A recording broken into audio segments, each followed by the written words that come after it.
Hello, Rex. How's it going? My camera's just a wee bit too low in it. There we go. Much better. Why is the YouTube stream not YouTube streaming? There we go. The YouTube stream is now YouTube streaming. Just going to have to accept that the YouTube side of things won't be able to stream vertically. Doesn't seem to like it. What is up, DJ Soup, and back at work again, Rip? Has it been a chill day at least, or not? Usually when you come back to work after a long break, it's never chill, is it? Liking every Machan post on Twitter to gain karmic surplus for my polls. Bro, whatever works, I guess. How's it going, Celery? Welcome back for real this time, hopefully. Let me mute my stream, and let's get over here. Pow. There it goes. A 10 stream streak.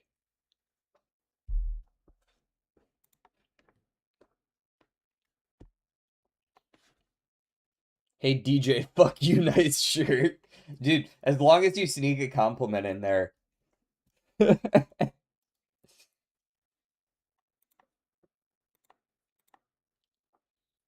Eat shit and die, nice shoes. Like, okay, well, actually, hit him with the shit sandwich, you know what I mean? That's what I heard is really good for critiquing people. You know, if you want to critique someone's work, you give them one good thing about what they did, and then you hit them with the bad thing, and then you hit them with another good thing. You give them the shit sandwich, right? And it makes you feel a lot better about it. Yeah, I like your glasses. Your mother died. Well, that's more of just that would either be true or false, but I hope you have a good day. But yeah, you got the spirit. I see ice cream related things. Scoop, split, shake, maybe, and universe now. Cone. Yeah, is that what you're looking at? Yeah, and cone. Word. I gotta do anything I can. Hey, if the superstitions work, they work. Ending in ice cream orders. Yep. One-dimensional, cosmetic, teleportation, skin deep, one-dimensional, cosmetic, and superficial. Those are all just like terms for, yeah, shallow. Jaeger.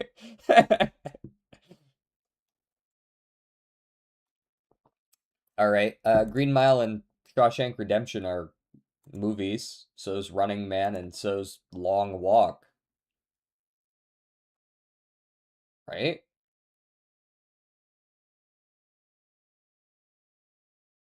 Am I okay? We're not crazy. That's where we're at. Okay, cool. Stephen King film adaptations specifically. Okay, gotcha. Getting food back in a bit. Sounds good. Time warp, parallel universes, blah, blah, blah, science stuff. Yeah. Go next. Long Walk is so weird. Haven't seen it. Dave. One of these days. Mail UK. Mail UK. It's not solo. Could be the Beatles today. I think the Beatles might be a little too popular, but the Beatles is close enough to being the answer that I'm going to guess it anyways. All right. Three-member group or two-member or five-member, something like that. Not rock, not hip hop. I read the book and the premise is kind of weird. Is the movie weirder or less weird?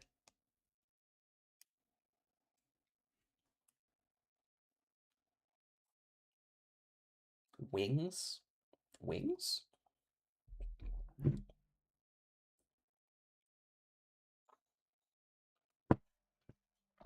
Tears for Fears. I've never even heard of this. Unfortunately considered rock. Try wings. Not on the list, unfortunately.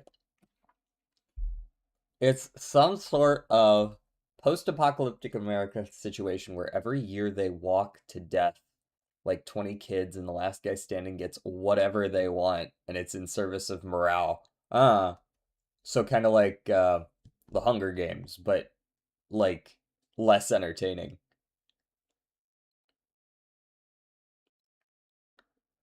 Okay, gotcha. That explains where I've heard them.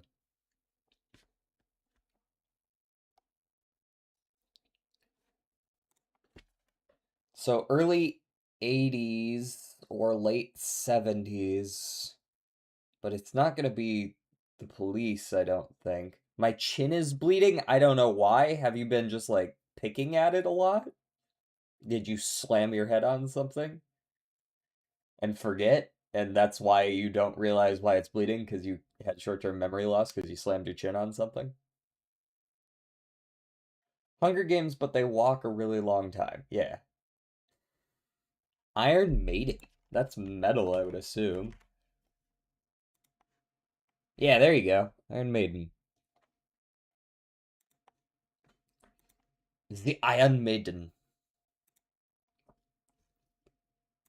It just started bleeding? Oh, weird. That is a weird thing to have just start bleeding. UK doesn't have popper country in my opinion. You don't consider like Adele to be pop? I mean like I guess not for that time period.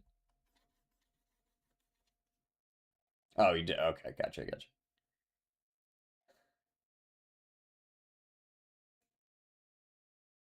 Yeah, country is not a UK thing. I agree with that. Blank Blank is a blank novel, movie. I'm gonna go novel. Novel. Novel. It's a book. He's a book, but it's not like the by blank blank blank. Ooh. Um that's a very interesting number of letters in their name.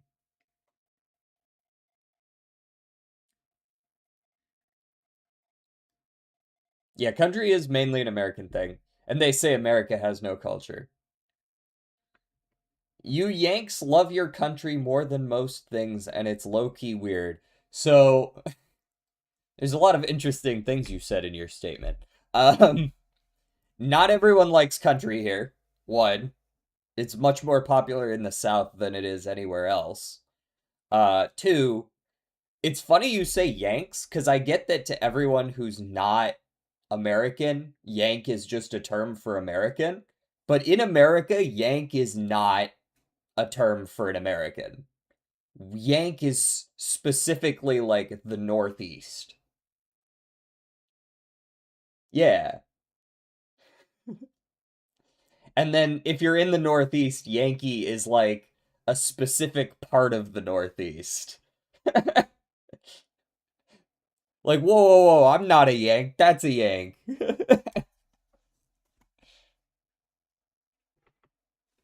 Yeah, a Yankee becomes a baseball player at some point after you go in enough layers. Like when you say you Yanks love your country more than most things, I'm not that big a fan of country. There's like some country I like, but it's the kind of country that I feel like most people would be able to appreciate, even not American. Like, you know what I mean? It's like the really big classics. Yeah.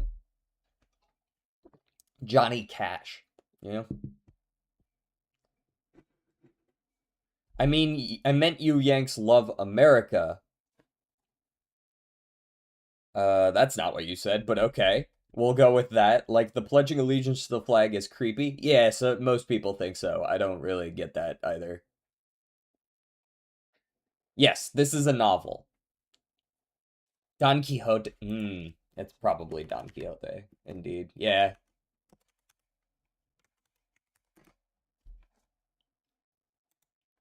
Don Quixote.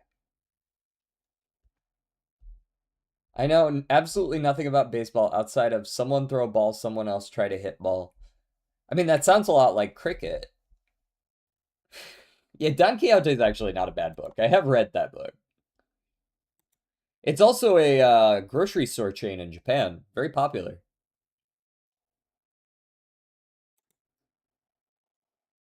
Anyways, what are you playing? What am I playing today? You know, there is a way to check that. Several ways to check that. But we're playing Ace Attorney today. Fun fact, I also know nothing about cricket.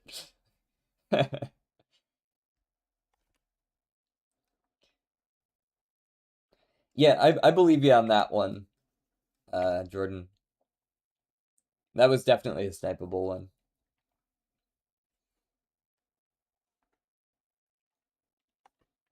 Oh yeah, is the mobile version working for you, Solar? It should be, right? Like if you're looking vertically, do you actually get a vertical like layout? Like my face should be much bigger vertically. Cool. Awesome, awesome, awesome, awesome. Super Mario 3D Land. Sure. It looks very Super Mario, so it would have just been a matter of asking you guys which one. Yep.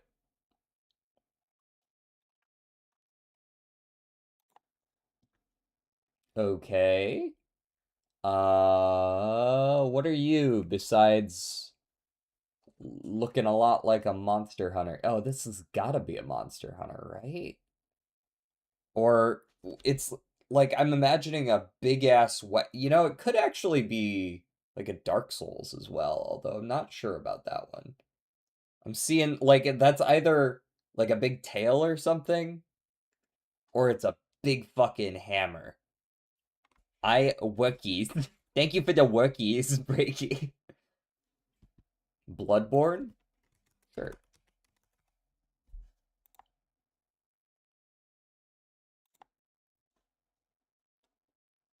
Okay. We're getting like sparks. Like I could still see it being a near game, but I am kind of still feeling the Monster Hunter here. Near Ultima? Near near Ultima? Do you mean Automata? Dragon's Dogma. Okay.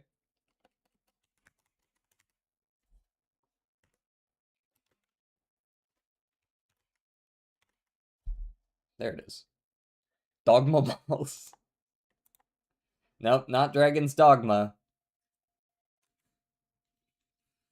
Dogma balls.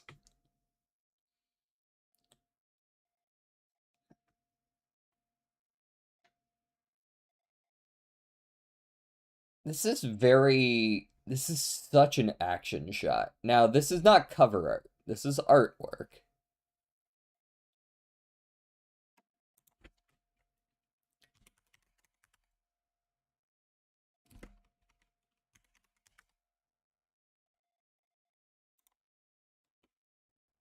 Metal Gear Solid.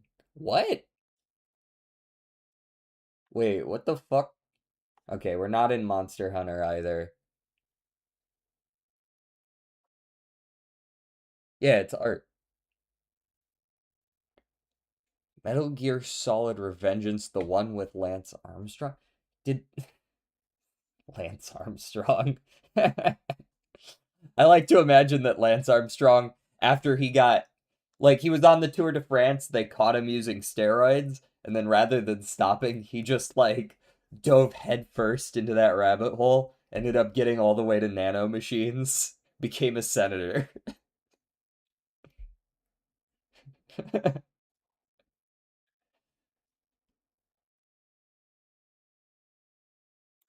Alright, I'll guess a Metal Gear Rising Revengeance, maybe.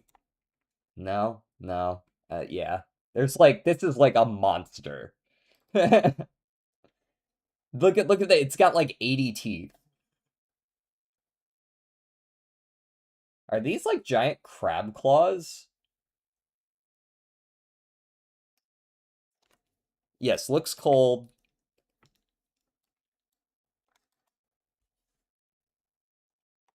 What involves giant metal crab claws looking things? Neo?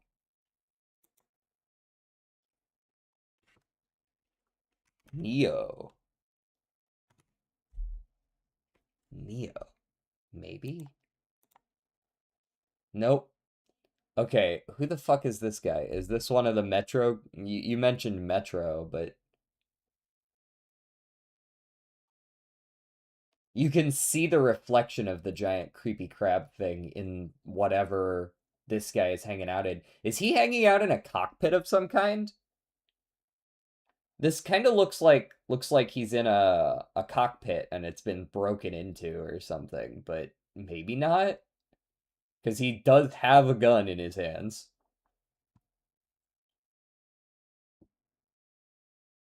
Looks like a Dead Space like kinda changed trust. I cannot trust. Too many wrong answers. Not too many wrong answers, too many obviously not serious answers.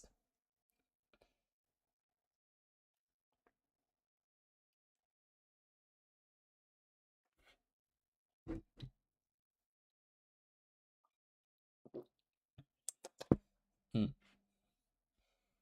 Are we the crab? I'm gonna go with we're that guy, but Lost Planet. Sure. Which Lost Planet? Extreme Condition? Have you played Changed? Looks right up your alley. Alright, I'm gonna go look this up. It's gonna be some wild ass shit. Changed.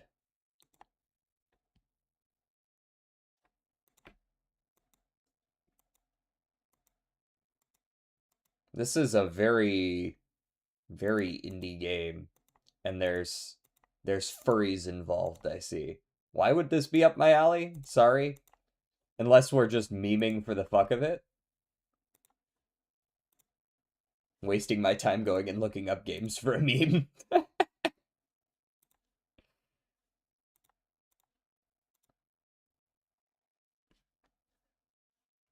uh, in art, I mean? Sorry, in art?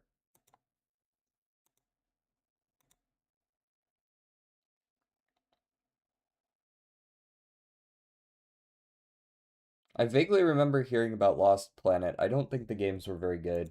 Fuck it. It's Lost Planet 3.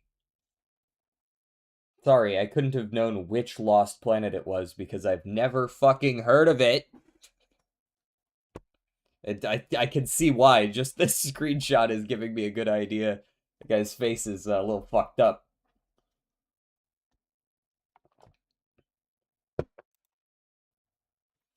Oh, hey, that looks weirdly telling.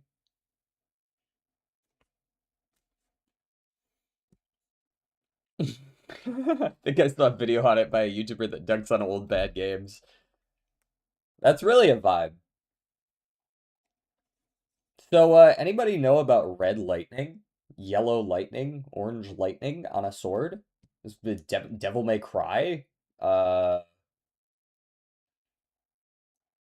mm, I mean, shit, man. Anyone who wields a sword at this point, unless you know specifically what this sword is. Kimetsu? Kimetsu? Kimetsu? Looks like a Demon Slayer character. Does the art look Demon Slayer to you? It looks very much like the sword looks very high quality. I don't know. Is this how they draw swords in Demon Slayer? I feel like the swords are a little bit more anime stylized in there, but I also haven't seen it. Just like clips here and there, and I can't say I remember. It just seems like a very high detail blade. But maybe. Could be a Kimetsu no Yaiba character. I don't know which, on top of that, though. Which one would use, like, red electricity?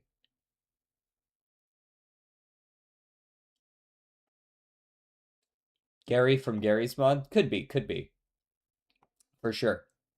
I'm just gonna go with fucking Dante as my first guess, though. Okay. You have pants, sir. You are... Okay. Who are you? Final Fantasy looking ass pants. Maybe it's a she, you bigot. You so right. Could totally be a she. Um, bro is rocking some crazy pants. And bro is gender neutral in this case. Anybody can be a bro, just to be clear.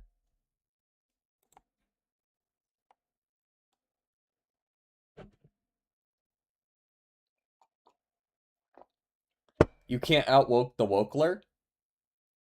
Anyone can be a bro. There you go. PC accomplished.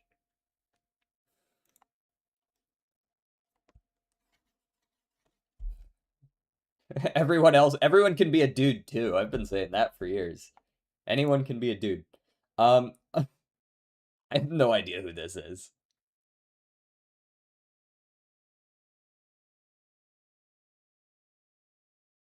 Looks like a fighting game character with a sword, maybe? That is a very specific subset. Yeah, the pants look very familiar. There's also whatever's going on right here. You guys can see these little white spikes here. Soul Calibur, which I don't know any Soul Calibur character names. Zero. John Soul.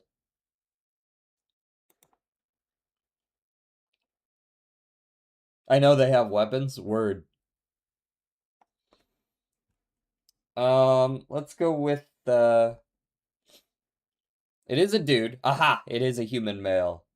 John Soul Calibur. True, yeah, whoever that... Yeah. It's definitely that, Solar. That's only if you look at him in a mirror, though.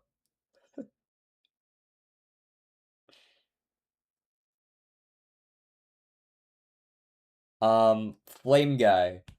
Is there anyone with just fire in their name? Fireman. Joshua Fireseed. Oh, no, it's backwards. Okay. This is supposed to be a human? Holy extra. He's got kunai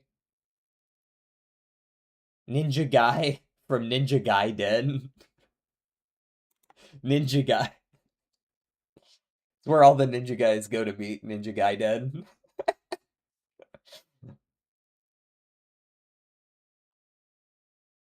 Hey, you know who this guy is? Yeah, Ninja Gaiden.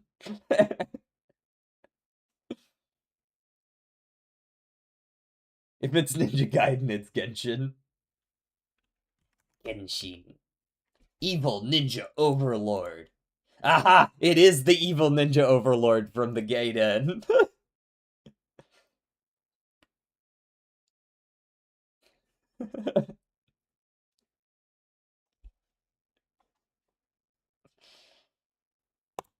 Huge. Tenant, bribery, landlord, blackmail. Papers, please. No. Resistance, surveillance, eavesdropping, and timed quests. Okay. Resistance, surveillance. But it's not Papers, Please. It feels that way, though. You know what I'm talking about? It's like one of those, you gotta pay the bills. We're resisting against something. Surveillance eavesdropping is interesting. Landlord, blackmail. War is gray? I've never heard of it.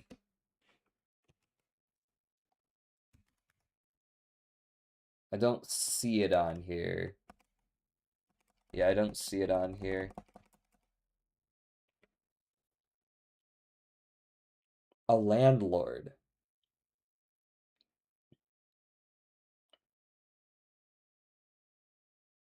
Resistance, surveillance, eavesdropping, timed quests.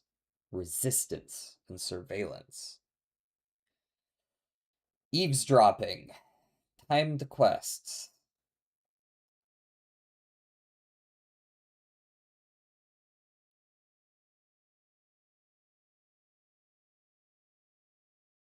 Blackmail. Papers, Please really still feels like it fits all of these. I'm not gonna lie to you, but apparently it's not. That's why it felt like it's got to be something like Papers, Please, because you're paying rent, you're bribing people, or they're bribing you, as it were. You know, you're blackmailed or blackmailing people. It really feels like that kind of deal. Um, Eavesdropping, timed quests, times quests. That's Not My Neighbor. That's actually the one that I was trying to think of. The one it's exactly like Papers, Please, but you're just guarding an apartment complex instead. Damn, it's not that either. Room searches, dollhouse view. Okay. All right. We're now looking inside an apartment this way. Moral choices, room searches, and changing laws. It's exactly this vibe still. Fallout Shelter. Sure, possibly. Um, I don't remember a whole lot of blackmail in Fallout Shelter, but that's like what we're trying to get at. It's one of those games where you're like trying to keep everyone in your apartment alive, but you're just trying to get the money from them, but like there's like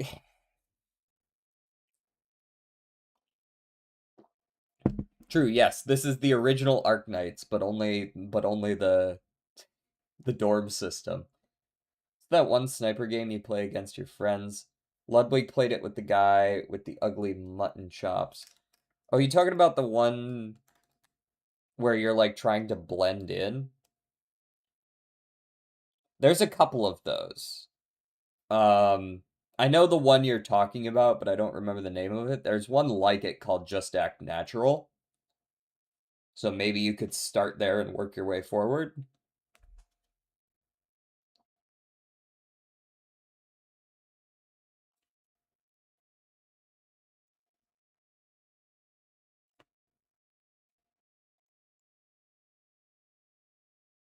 Oh, Fallout Shelter being a gotcha game? Oh yeah, yeah, for sure. I don't know. Let's skip. Hidden cameras, family expenses, written reports, and forced evictions. This is absolutely still exactly that vibe. I know exactly where we are, but you haven't given me anything that'll, like, obviously tell me the answer. But it's a loot box, so technically it isn't that Japanese gotcha slob. People trying to have moral superiority and then logging on to Fortnite.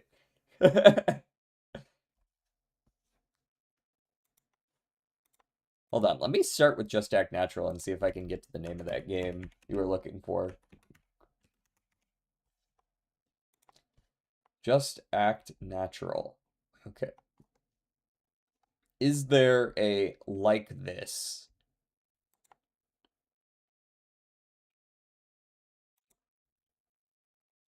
There is, but we'll see if it's actually on this list. Because some of these are like nothing like it, and I'm very confused as to why they think it is.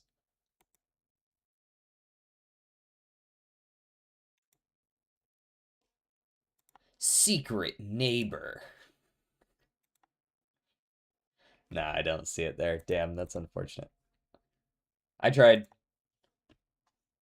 All right, let's skip again since apparently still nobody knows.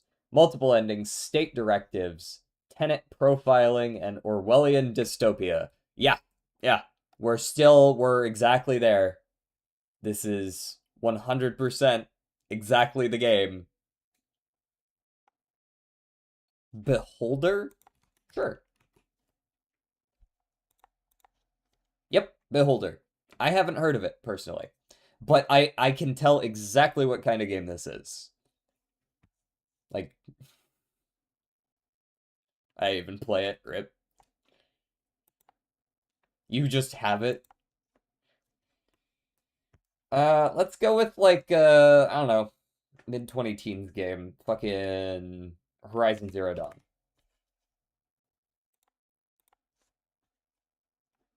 Okay, single player only, not third person. Single player only from the mid 20 teens. I have a lot of sale free unplayed games. I'm 42 and have had Steam like forever. Dude, to be fair, yeah.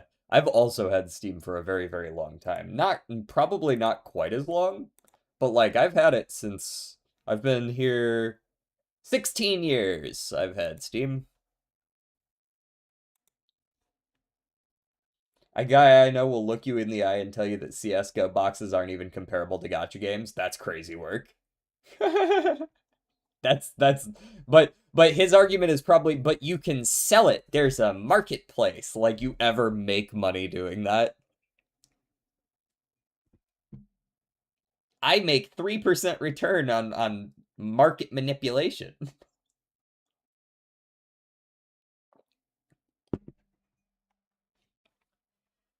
All right, Horizon Zero Dawn. It was on PC or PS4. It's more like I'll trade my 2-cent knife for 3 cents to someone who wants it, and then I'll turn my 3 cents into a 3-cent knife. Like the stock exchange. Yeah. Undertale? Sure.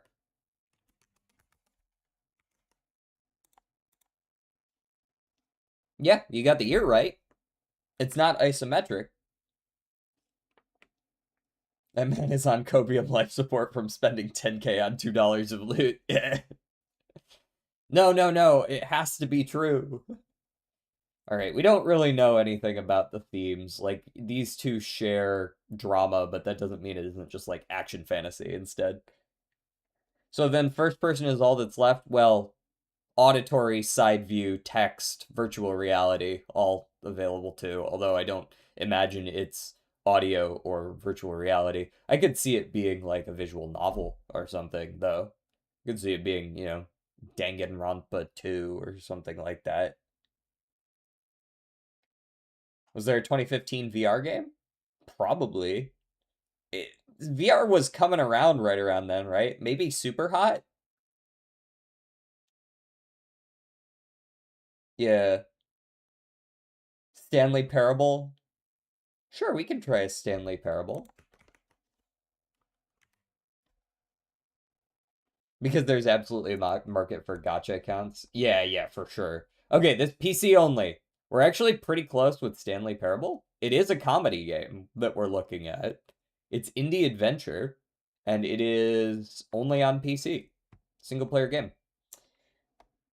First person single player comedy game. But only PC.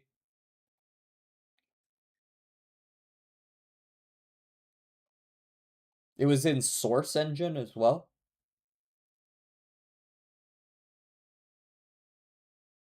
Comedy game. Was this probably a Stanley Parable knockoff then, considering it came out about 2 years after Stanley Parable? Possibly. It's comedy, but it is other things too. Like it's got to be one of sci-fi, action, drama, and open world. I doubt it's open world. I'm not gonna lie. But action, science fiction, drama.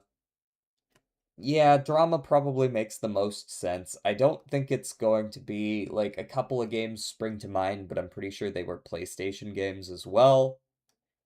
Because it's the only one that appears in both. That doesn't mean that, because comedy is here, right? This could be comedy and nothing else, and this could be science fiction and nothing else, and it would be valid.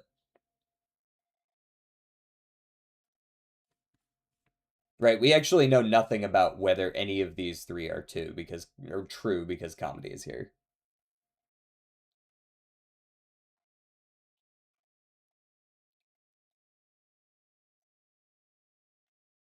This game is dumb.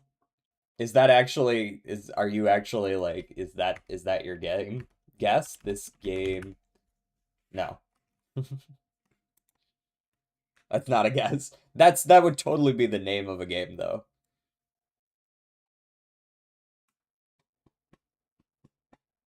Sorry, back again, dumb work stuff.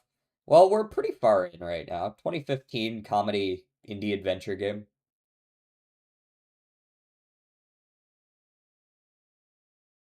Yeah, it sounds like a self-aware indie game. Yeah, like there is no game, or something like that.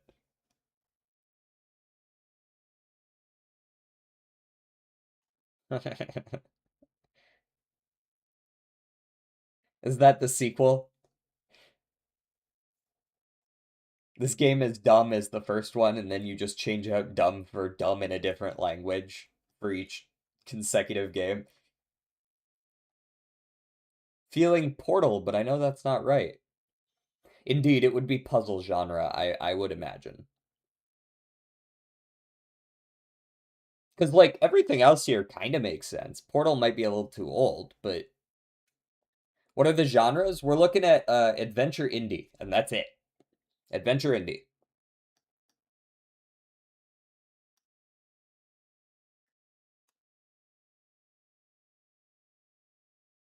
Hmm.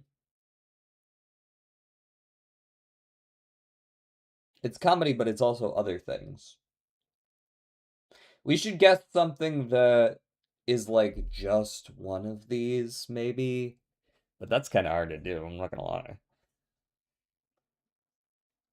Only PC is hard, although it being indie does kind of limit it there. Let me scroll through my library real quick. Maybe I'll find one in here that fits the bill. It's a first person game. We know that. It's single player only, so it's not gonna be any of your Dead Islands or anything like that. Um, fucking Lollipop Chainsaw Massacre or anything like that. I'm pretty sure that was on PlayStation anyways. Um, Indie games, but like funny ones. Funny indie games that are not friend slop.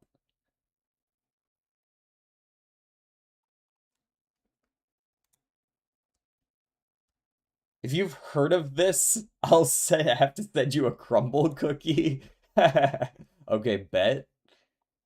I've probably never heard of it, but maybe it's hiding somewhere back there in the recesses of my mind.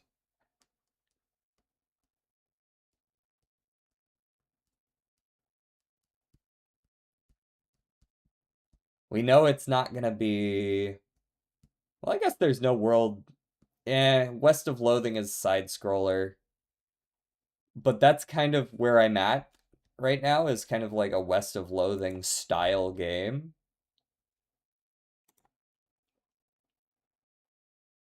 You know what I mean? Hmm.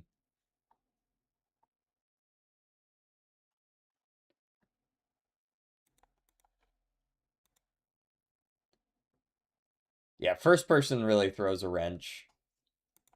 We can guess something real quick. Give me just like any action sci-fi, maybe like a Mass Effect or something. Just I want to kind of try to. Okay, it's neither action nor sci-fi. This is important because it means that these two are not it. It's either open world or drama, right? So now we probably know that it's drama because open world feels weird. Definitely. Uh, if it's made with Source, could this be something based on like, you know, Gary's Mod style comedy?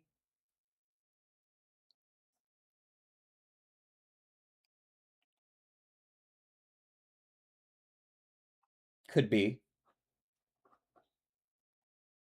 In which case, maybe open world isn't entirely impossible.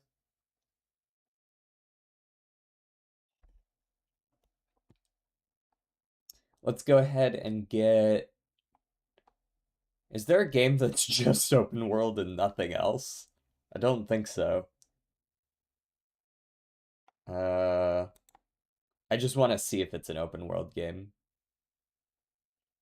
And then get my clue. Uh, clue. Open world, any open world. Doki Doki Literature Club? It's a text-based side view, yeah. I'm just trying to come up with any open world game right now that doesn't I'm trying to limit it down so that I don't have like 18 different genres and not learn anything. I want open world, but like that's it. Maybe just like Raft would be fine. Okay, it's not open world. Okay, now we know it is drama comedy. It is drama comedy. What else do you have for me? It's drama comedy. Cool. Dramatic, but comedic. Shooting, not text-based.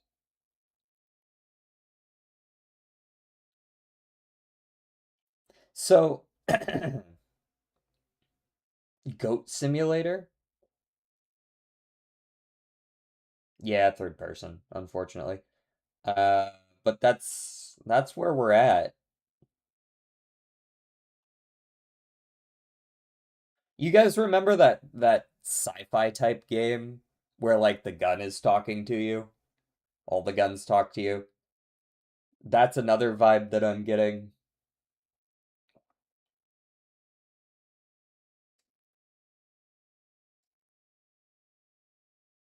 The Rick and Morty game. Yeah, High on Life. High on Life isn't 2026. Whoa, whoa, whoa, whoa, whoa. High on Life has been having shorts for like multiple years. There's no way that game came out this year, right? No, wait, I thought the second game came out. High on Life. It's 2022. Okay.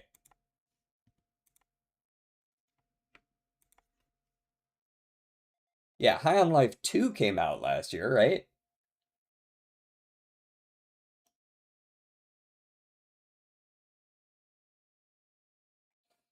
I'm not crazy, you're crazy. Yeah, I already knew it was like a PlayStation game though, so.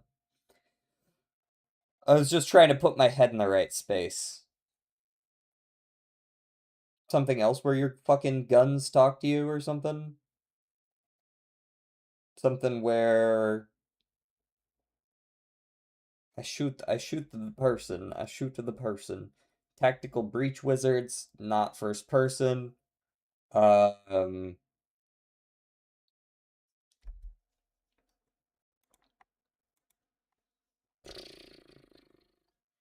this escapes me. I don't think it would be I'm scared. Um, Castle Crashers doesn't make sense. No shooty. Well, but like walkie. But like we walkie-talkie type thing? Maybe some of this instead? Otherwise, what am I doing in the first person? It's not The Witness. It's not a comedy game. It would be puzzle. Um, also, why do I have the Great Ace Attorney Chronicles in my puzzle section? It feels like a mistake. I think I probably meant RPG.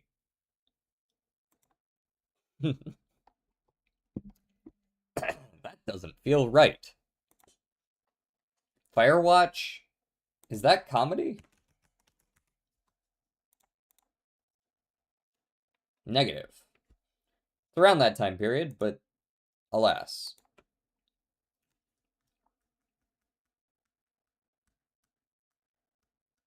It's not going to be a Danganronpa.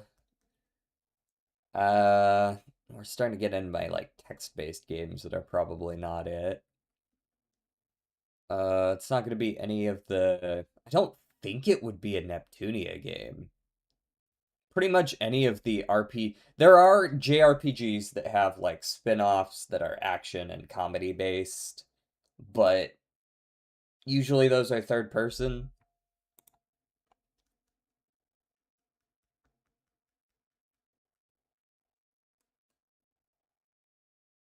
Adventure. Yeah, I think I'm lost on this one. I don't think I'm gonna get this. Alright, alright. Let's call it there. Ibn Ab.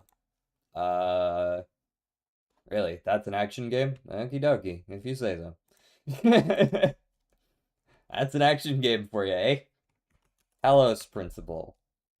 That's a puzzle game. I know that.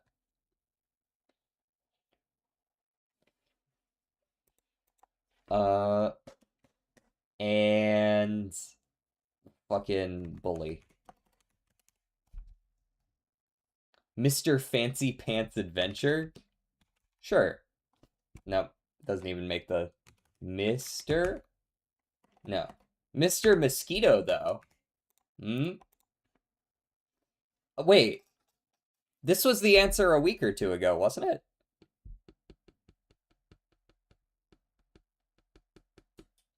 That's crazy that it came around again so soon. I feel like it was a different... I feel like the categories were different. Am I crazy? I could have sworn the beginner's guide was an answer. Maybe the beginner's guide was an answer to keywords and not guess, and that's why we didn't know, because we didn't see all this information last time. We just had the keywords to go off of. Because I've definitely seen this recently from this. Curious. Curious. Anyways, let us jump back over to the chat room real quick. Turn off the music. Hopefully. Maybe today, if it feels like it. It did feel like it. That's nice of them. And let's go do some ace attorneying.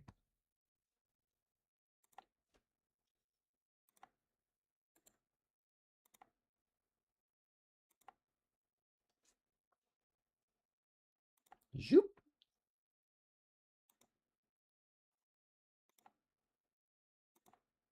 There we go.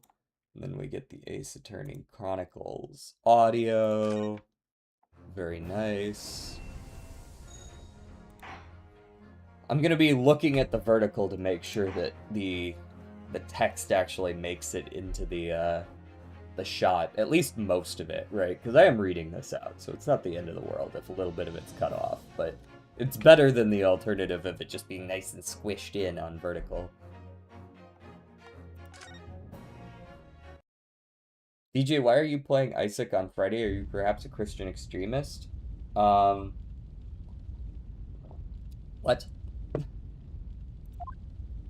Alright, we're in the Old Bailey courtroom. Who the fuck? What?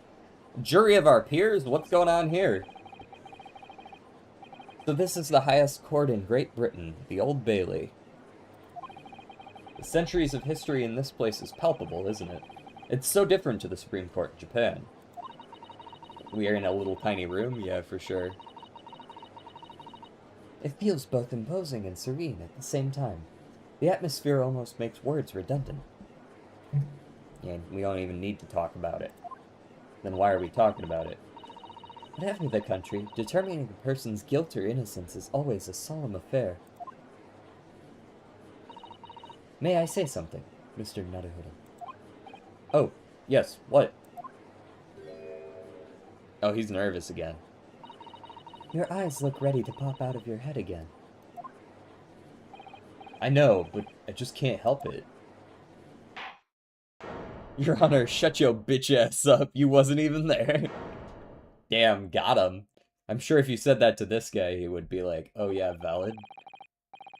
In the name of Her Majesty the Queen, I hereby declare this court to be in session. We are here today to determine the guilt or innocence of Mr. Magnus McGilded. I now call upon the counsels for the prosecution and defense to declare their willingness to proceed. Oh, Jesus Christ, we're against a vampire. The prosecution is fully prepared. I don't know, what voice does this guy have? Van Deeks. Sounds Dutch, but I can't do Dutch. Your Honor, the defense has L aura. I don't know. The prosecution definitely has some aura, though. Actual fucking vampire. Genuinely Dracula. That must be the Reaper of the Bailey. You sure do look it. He really does look fully prepared to dispatch his next poor victim to the underworld. Counsel for the defense, you appear to be Eastern. Do you speak English? Huh? Oh, yes, of course. Sorry. But he asked if the defense was ready. And I couldn't be farther from ready if I tried.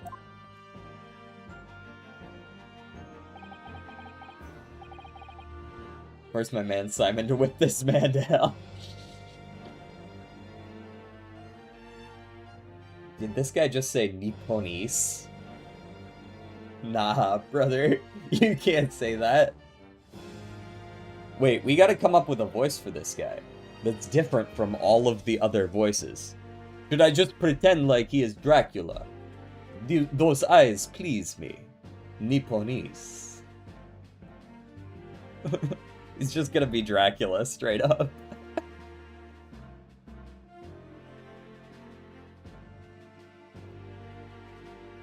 God, Dracula is a weeb.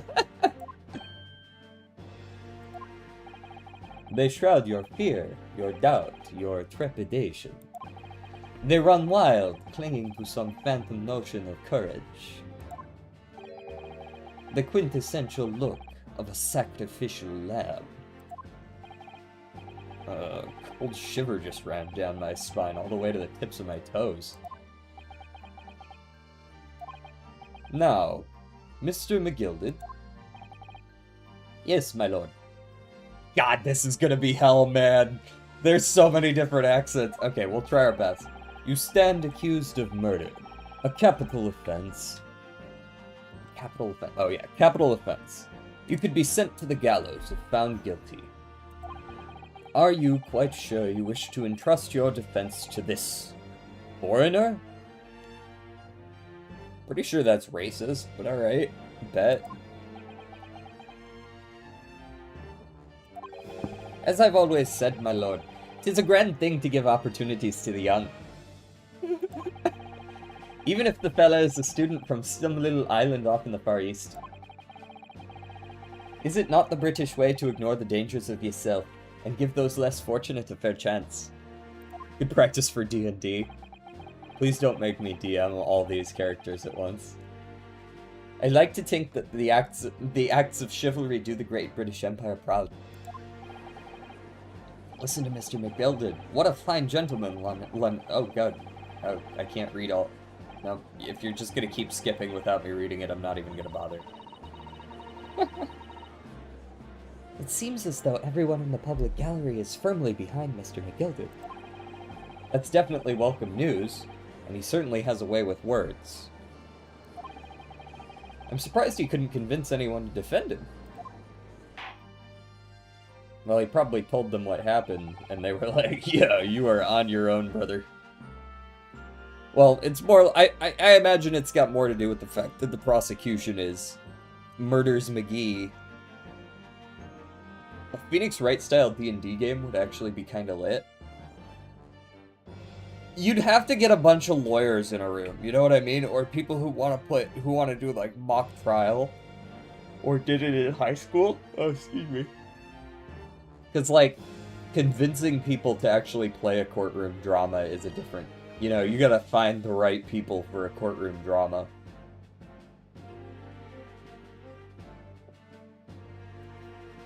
Eloquently put, Mr. McGilded, and most laudable sentiments. Now, Ladies and gentlemen of the jury, I'm sure I need hardly remind you that you 6 members of the public have been selected for your impartiality. Are you ready to proceed? Well, okay, I realize that this isn't a fully modern court system that we're working with here, but, like, aren't I supposed to be a part of the jury selection process? Personally, I would probably be questioning the guy who is flipping a knife. Like actively. And I'm a little concerned that the grandmother knitting might not be, like, all present. But, like, this guy really concerns me. Anyways, sorry. I didn't mean to interrupt. You want me to come up with 6 more voices? How about you're gonna get standard guy and standard girl for these? Yes, my lord. Nah, we're gonna try. Yes, my lord. If the task is to send robbers to the gallows where they belong, I'm more than ready. Unfortunately, I can only do standard female voice, so... At the manor, his lordship always says we should dispose of rubbish promptly. Naturally, I agree. This jury doesn't seem like they're on my side. Lol, alright, Churchill. Hey, that's what we got. Any criminals here will soon be wishing they never set eyes on me. Yeah, I'm actually genuinely concerned. We've got the stenographer as a juror as well. Either that or she's genuinely just writing a novel and ignoring me. I feel a chill. Oh, don't mind me, my dears. I can do this one. I just be getting on with my knitting. Must finish these mitts for my grandson. Ah, Mr. Naruhodo. Those people are... The jury, yes. That's something we don't have in Japan yet. Damn. That's right. I've only ever read about it. But here in Great Britain, the court's final verdict depends on the opinions of these 6 jurors. The judge passes sentence according to the law, but the jurors determine guilt based on common sense. So the defendant is ultimately judged from 2 completely different points of view. But how exactly do the jurors give their verdict? That I don't know, but I'm sure it will become clear as the trial progresses. We're operating on vibes, let's go. Send it. Yes. Prosecutor Van Zieks. My lord? It's been a number of years since we've seen you here in the courtroom. I thought you'd renounced your faith. I'm known as the Reaper of the Bailey, my lord. Infamy rather than fame, I would say. But yes, 5 years have passed since I last spread my wings in this capacity. So, what brings you back? Is there some change of circumstance of which the court should be aware?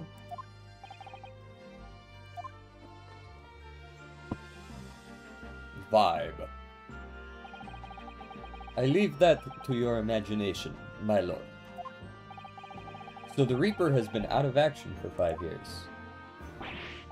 Why did he have to choose today, of all days, to make a comeback? Don't lose heart, Mr. Naruhodo. As you wish, sir. The court nevertheless welcomes your return. Now then, opening statements, I think. A summary of the case, if you please. Certainly, my lord. As your lordship is aware, this is a case of overwhelming simplicity. We must be the only ones in here who aren't aware. The incident took place in the late evening 3 days past. The hour was some minutes after 10. The victim was a maker of building bricks, known in the community as the thrice-fried mason. Sorry? Thrice? 3 times? He was a very accomplished craftsman, The bricks he fired were said to be almost indestructible. Okay. Damn, he got stabbed. The victim's corpse was discovered in an omnibus in service on the streets of London at the time. A dagger that had been thrust into the victim's abdomen is believed to be the ultimate cause of death.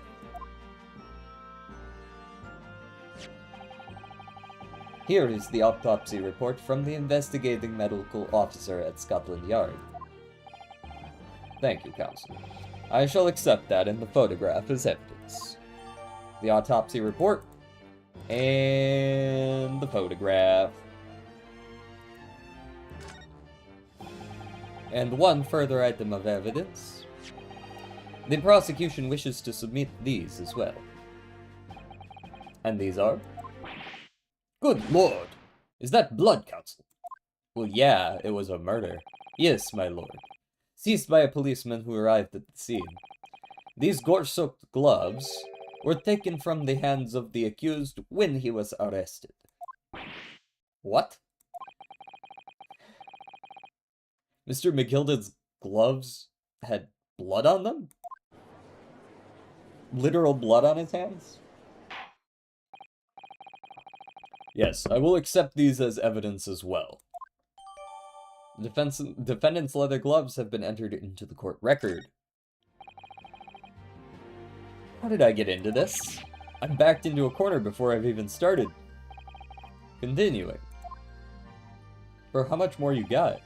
According to the driver of the omnibus, there were only 2 passengers traveling inside his vehicle at the time. Only 2.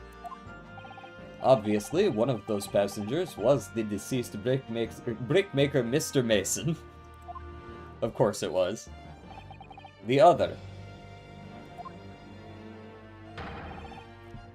Point with flamboyance. Gotta hit him with the loose point. Hold on. Gotta hit him with the loose point. Was the accused, Miss Magnus McGilden. Exclamation points. Well, rather damning circumstances, to say the least. Defendant, what say you? Well, of course, I have no recollection of such a thing. Mr. McGilden.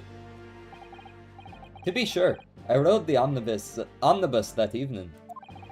But whenever I'm in a carriage, I'm taken with a fierce tiredness, and I always succumb to it. Are you claiming to have been asleep? 'Tis the motion of the carriage, my lord. Little so it is. And when I opened my eyes again, 'twas a desperate sight before me. The body of a man I'd never laid eyes on before in me life. Now I ask you, what good-hearted soul wouldn't rush to help a fella bleeding from his stomach? I wasn't about to start worrying about the gloves now, was I? I reached out to give the man a hand. So the blood got onto the gloves then, after the man had been killed already.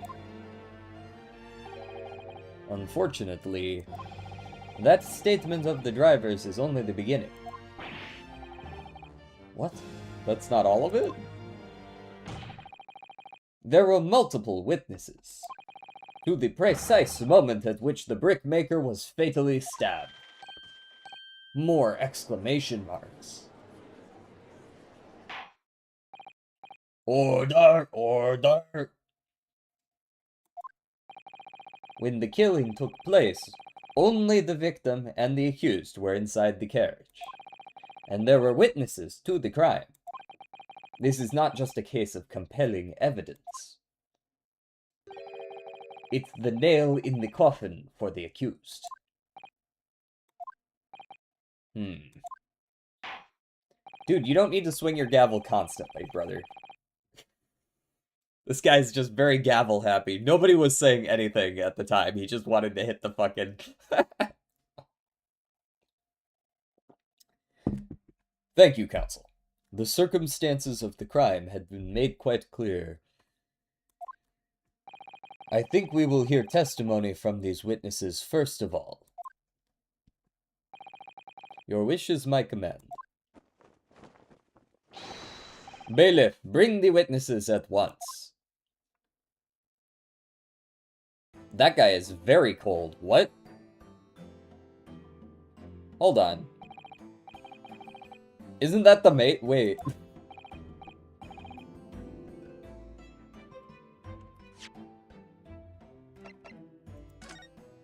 Okay, that's a different guy, but he looked kind of similar for some reason. But no, I think he's just also wearing a scarf.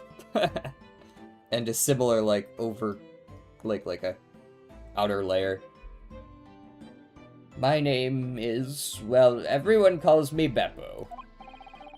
I drive an omnibus on the East End. Okay, so this was the driver. Bruce Fairplay. I'm a banker in the city. My name's First. Lady First. I, make hats for gents. I don't know why I went, like, mildly southern there. Lady First is a crazy name, though. Also, fix your damn hat, boy. Let's begin by confirming the facts. Okay, so to be clear, right now, in the courtroom, there are 3 witnesses, 6 jurors, a judge, the plaintiff, me and Susato, and the defendant. And you want me to make 14 different voices.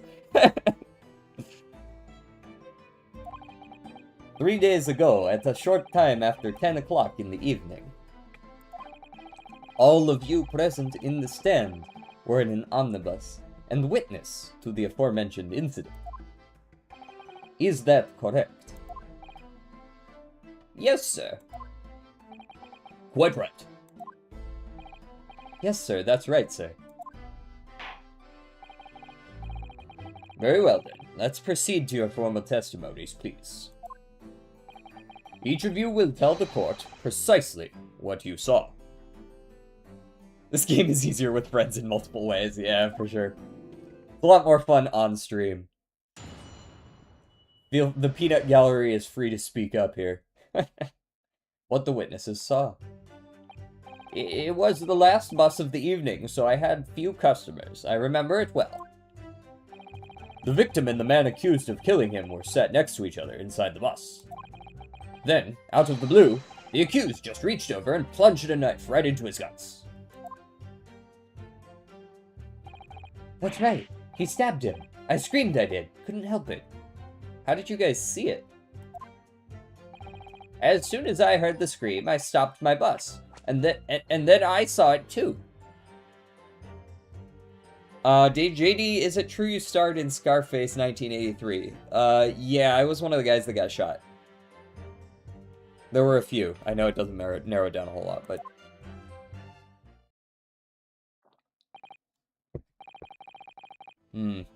Unambiguous testimony, I must say. Exactly, my lord. These men witnessed the incident in the omnibus with their own eyes. Must have been hard when you were negative 16. Not quite right, but close enough. I'd like to ask a question, if I may. Yes, counsel. Well, this testimony makes absolutely no sense to me whatsoever. Why not? Well, the incident took place inside a moving carriage, didn't it? As has been clearly stated from the outset, yes. Well, in that case, how could those 2 witnesses possibly have seen what happened? There's no way they could have seen the inside of the moving carriage.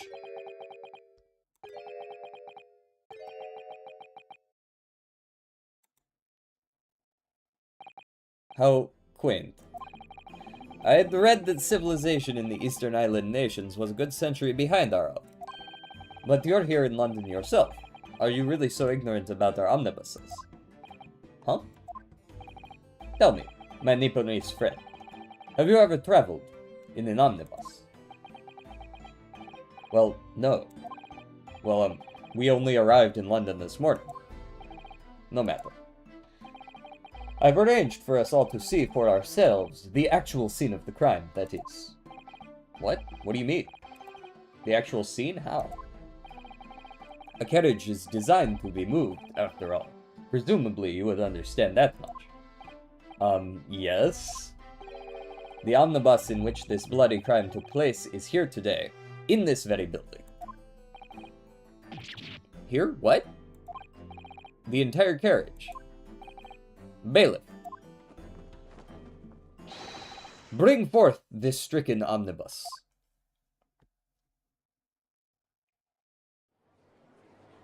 Damn, they really rocked that shit up into the courtroom, didn't they? That's crazy.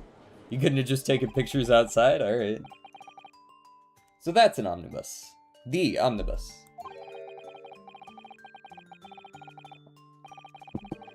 I can't believe they could bring something so enormous in here. Great Britain's courtrooms are amazing. As you can see, the omnibus is pulled by 2 horses, and can carry up to 8 passengers. That big city crime forensics budget. We'll draw chalk around where the body is, that way we'll know where it was. Okay. 4 passengers seated inside the enclosed cabin, and another 4 on the rooftop deck above. Heh. What does that imply, Unc? What is that? Every Londoner knows that the best views of the city's architecture and sights are to be had from the top of an omnibus. And I should point out to our foreign guests that there is a skylight in the roof, allowing a view of the interior from the seats above. I don't think it needs to be explained, let alone acknowledged. No, honestly, now I kind of want to know. I want to know where in the train of thought that you got there.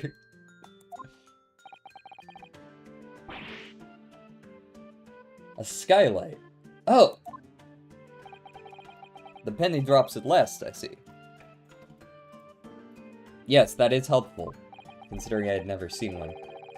These 2 gentlemen were occupying the rooftop seats on this omnibus when the murder took place. Just that they can be omnidirectional?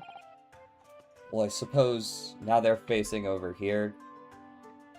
And now they're facing over here, so I guess that checks out, yeah. That is how they came to witness the grim incident. Through the skylight. Ugh, that makes perfect sense. Sort of. Well, counsel, this is a first. In all my years behind the bench, I've never experienced the crime scene itself being brought into the courtroom. The skylight doesn't matter at night. It's still kind of sus that they saw. Did this happen at night?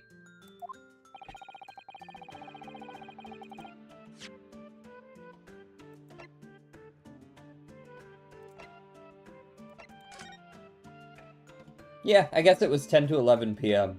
Okay. Yeah, it's a little weird to be able to see all that so well at night. But I see that there is some lighting in the cabin, so it's possible they could still see it. So why would you ride on top of an omnibus at night?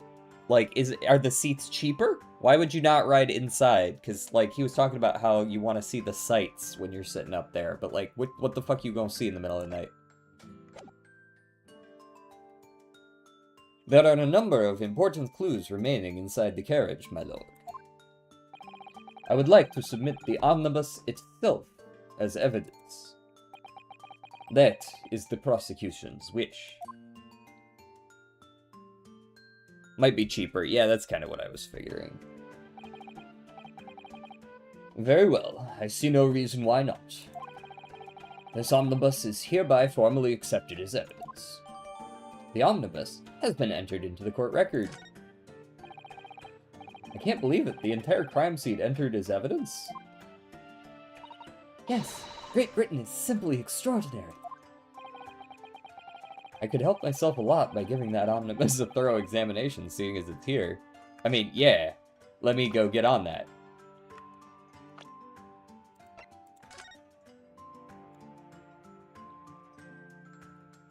Okay. There's quite a bit to see here. Let's peek this first. Am I allowed inside? Well, let's open the door and go inside, shall we? Ugh, the scene of a murder. It's horrible. Ding dong. What's up with this? Ah, that's a poster for the Great Exhibition that's due to start 6 months from now. Something tells me there's gonna be a murder at the Great Expedition, isn't there? In 6 months from now. There's a lot of focus being drawn to the Crystal Tower, the centerpiece of the whole expedition. The legally distinct Eiffel Tower, it looks like. Oh, the Crystal Tower. It's already under construction, I believe. People all over London must be fizzing with excitement at the prospect of such a grand event. Foreshadowing is a literary device where...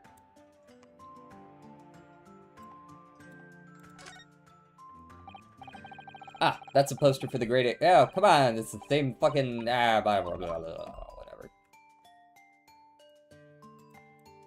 Hey, what's going on up here? Wait, why can I... Oh, you can see. Okay. Gotcha. Quite a large skylight, isn't it? Yes, quite large enough to afford a good view into the cabin from the roof deck. There doesn't appear to be a handle or catch of any description. So I suppose it can't be opened from inside the cabin at least. Okay, that's potentially helpful. This is where they died. That's blood that's soaked into the seat. The victims, obviously. Yes, and that seat would be clearly visible from the roof deck. Would you really stab somebody in full view of other passengers like that, I wonder? Well, it was after dark. And there was a lamp on in here, so perhaps the culprit couldn't see anything outside through the skylight. Whichever way you look at it, it doesn't seem like it was a planned attack.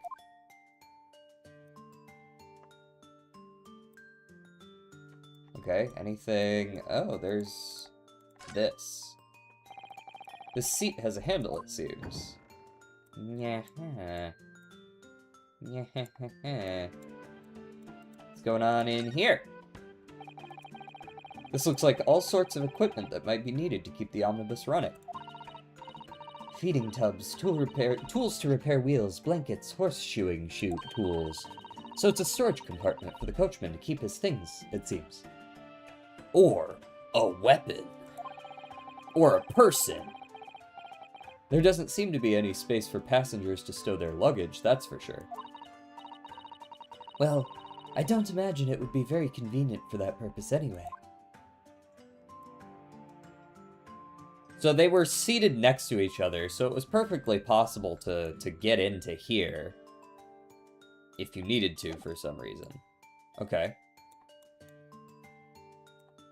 Should probably just be using the arrow keys.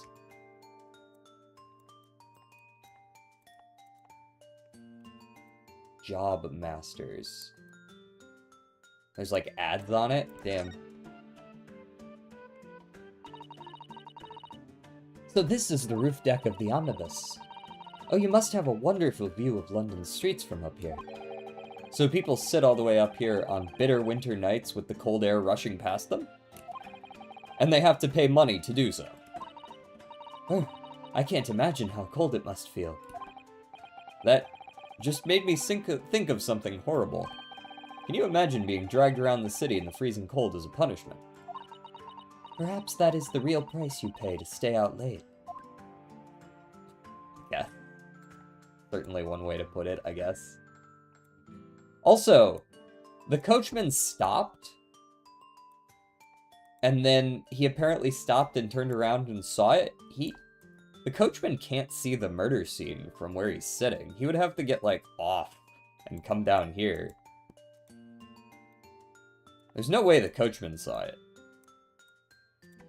Phoenix Wright Omnibus. I wonder who sat where. Yeah, because, like, anyone who was seated in the front wouldn't have been able to see it, because he got stabbed here, right? You can see the bloodstain in there. Okay, I wasn't really trying to click there, but thanks. Yeah, very suspicious. Very suspicioso. Is this the same? Yes. Okay. Okay. I feel like I've gotten a little bit of a better idea of what's going on with this. There's no, like, click for where the coachman is, right? That's just the bench. It's not... Nothing there. Okay. Cool. I don't think there's anything to examine here, besides this bloodstain. This is definitely blood, isn't it? Not the most pleasant sight to be confronted with on our first day in London. Well, nothing will come of grumbling now. No. By the way, is Mr. McGilded right-handed? Yes, I believe so. He was toying with a coin in his right hand a little earlier. Pity. If only he'd be left-handed. I think blood on either glove would be fairly incriminating, really. She's not wrong about that.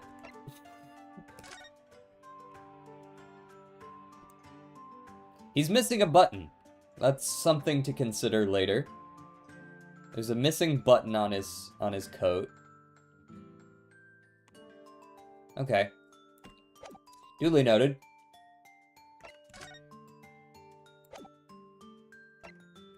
Death due to internal hemorrhaging resulting from the trauma. That's totally valid. And that's my armband. Okay. Understood. Let us continue with the proceedings, then. Your cross-examination, counsel. Pray, don't expect this Nipponese stray to understand the intricacies of British courts' cross-examination rights.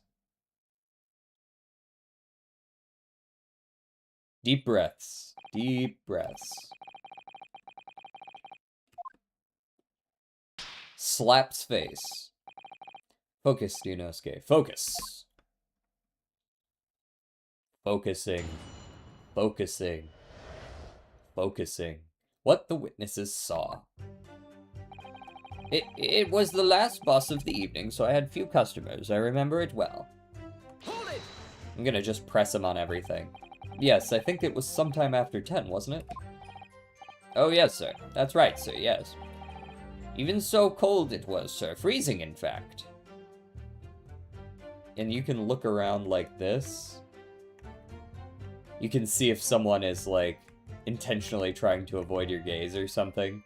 This guy's not doing anything, and this has been his standard position. Although I do think he's a liar. This is a very sus thing to do. And you had 4 passengers on board at the time. Is that correct? Yes, that's right, sir. Not all traveling in the same parts of the bus, of course, though, no. And there were no other passengers when the incident took place? No one alighted, for example? You're quite right with that, sir. No other passengers like that. No, none. So nobody fled the scene of the crime, then? I have to say, the boss insists on it running, he does. Every evening, that last bus of the day. But I do wonder sometimes if it's altogether worthwhile. Sorry to say. What do you mean by that? Well, what with it being so cold and everything, and only making 20 pence on the run, you see. Yes, I spent that much at the pub on the way home just trying to warm up again.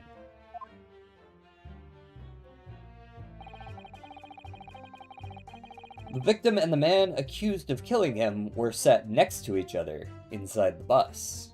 Hold it! Let's confirm that's true. And you saw them through the skylight in the roof of the carriage? That's right. When you sit up on the top deck, the window's right there at your feet.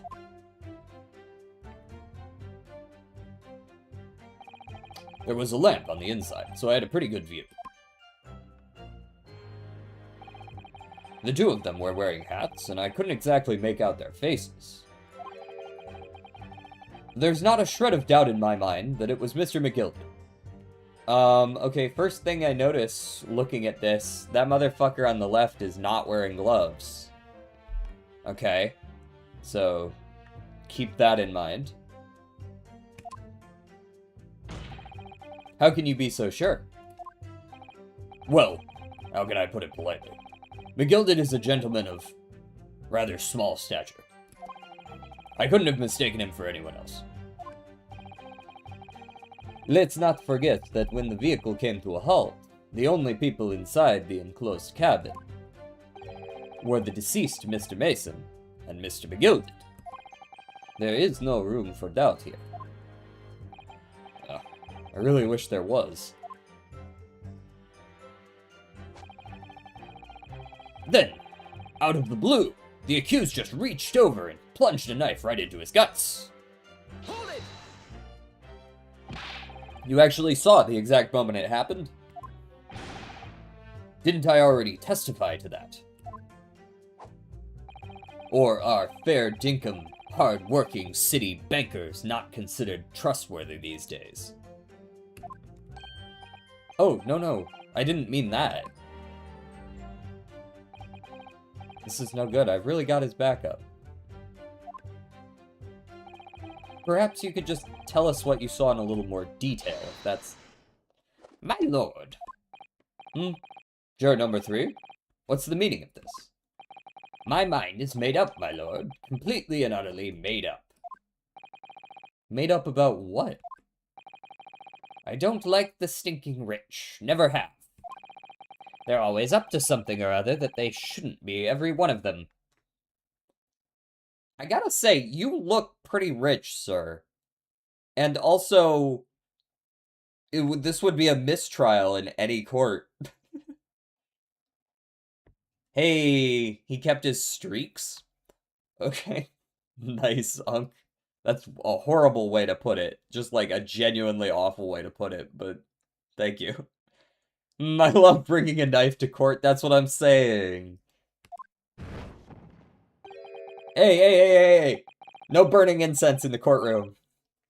Or whatever the fuck you're burning there. And that little leprechaun of a man is no exception. Well, he can't fool me.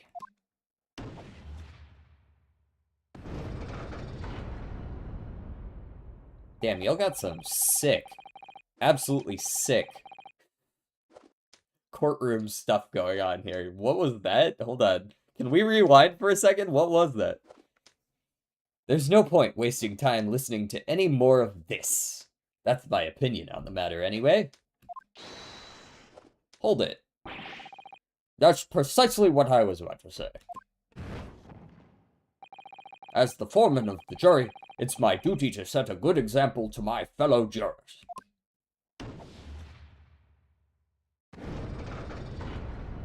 Two biggest rules of court: no fire close to the rich people. Rich people get to stab anyone they want. Oh, is that how it works?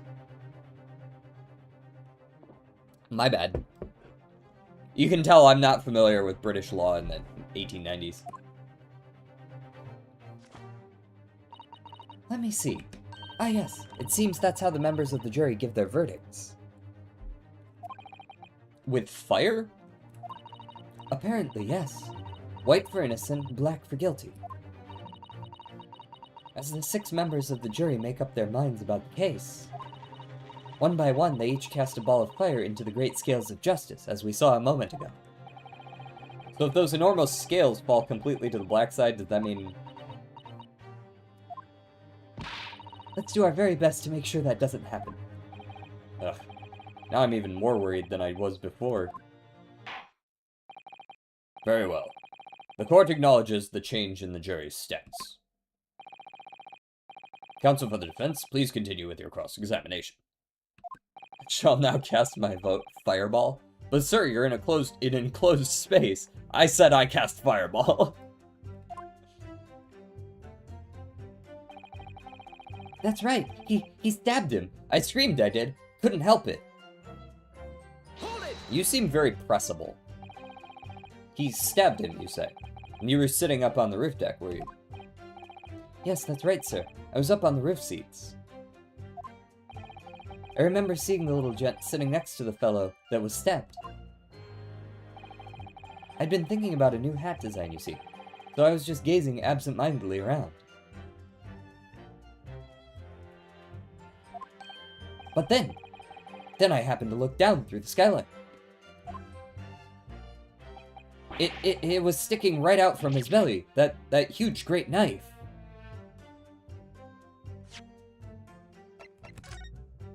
That is a pretty fucking big knife, you're not wrong. Fucking stutter fireball.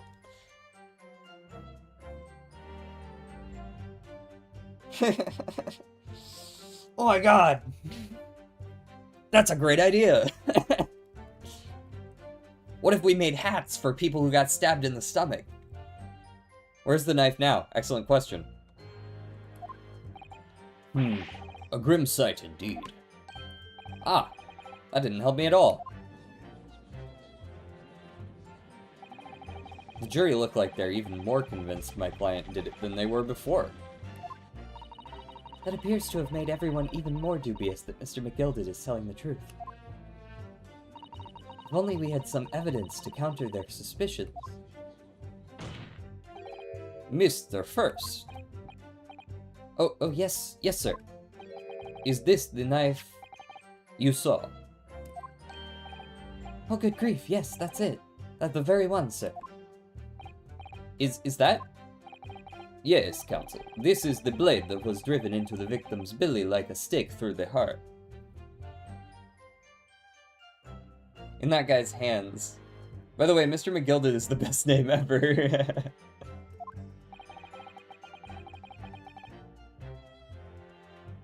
You don't like Lady First?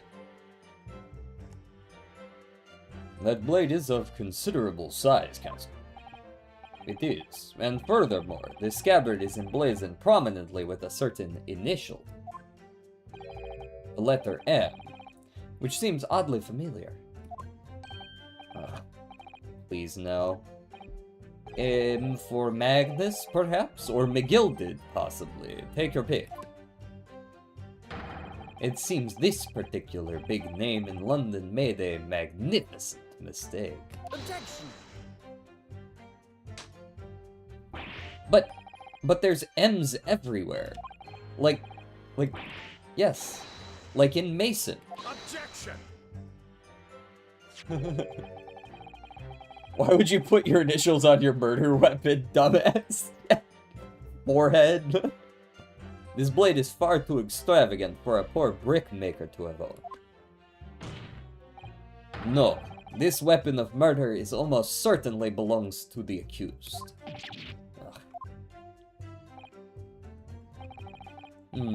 Not conclusive, but certainly compelling, Counsel. The murder weapon has been entered into the court record. My lord, if you'll forgive the interruption. Ah.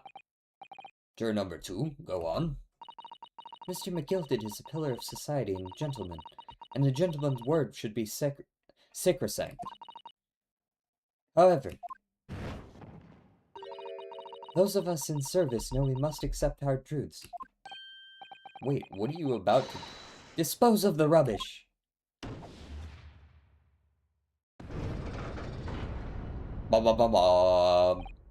No.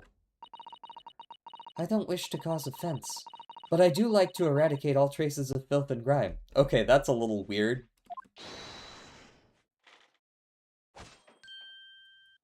Can I help you, lady? I have painstakingly typed every word uttered here today, and cross-referenced all the facts. As such, I am now in a position to draw the only logical conclusion. I think that she might be the first one that we can actually convince otherwise. It's usually the logical person who's most willing to accept it. Either that or the least willing to accept it. Like, there are situations in these court dramas, I don't know if you guys have ever seen, like, 12 Angry Men or something like that, where the person who's, like, especially when it seems overwhelming in one person's favor, where their objectivity almost gets the better of them, and they really hold on to every last shred of doubt before they change their minds. Instead of, you know, kind of slowly moving back and forth, it's just like, they did it, and you have to convince me on every little thing before I'll go back this way. Not again. That's 4 out of 6 jury members who've proposed a guilty verdict. There are only 2 left. We've had it. Every time I press these witnesses for more information, I just make the situation worse. Nevertheless, What we need more than anything at the moment is more information. We're still very much in the dark. I suppose I'll just have to keep pressing the witnesses, knowing that more sparks may well fly. We mustn't give up hope that we'll uncover something that will give us a way to fight back. But... Alright, I'll keep trying. I can't give up. I just need to keep calm and listen to the witnesses' statements again. As soon as I heard the scream, I stopped my bus. And then I saw it too. This is the one that I'm most suspicious of. Wait, do you have a sword too? Oh yeah, for sure. Technically, that's the soul of my dead friend, but it's a sword nonetheless. What exactly did you see? Oh, well, sir, that would be the passenger, sir. Yes, collapsed on the floor he was.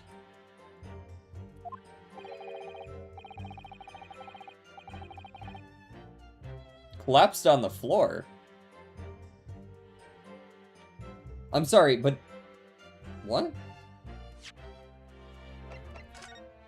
Even the picture they took at the crime scene, he was still laying there. What do you mean collapsed on the floor? Okay. Weird. And by the passenger, obviously you are referring to the victim, Mr. Mason the brickmaker. And then the other passenger had that knife in his hand like this. By the other passenger, obviously you are referring to the accused, Mr. Magnus McGilded. And then he plunged it down like this, stabbing the other passenger in the belly. Okay, again, he screamed when he got stabbed, and then you stopped the bus and turned around to look, and you saw him stabbing him, even though you're in... Yeah, okay, yeah, this guy is obviously just fucking lying. What?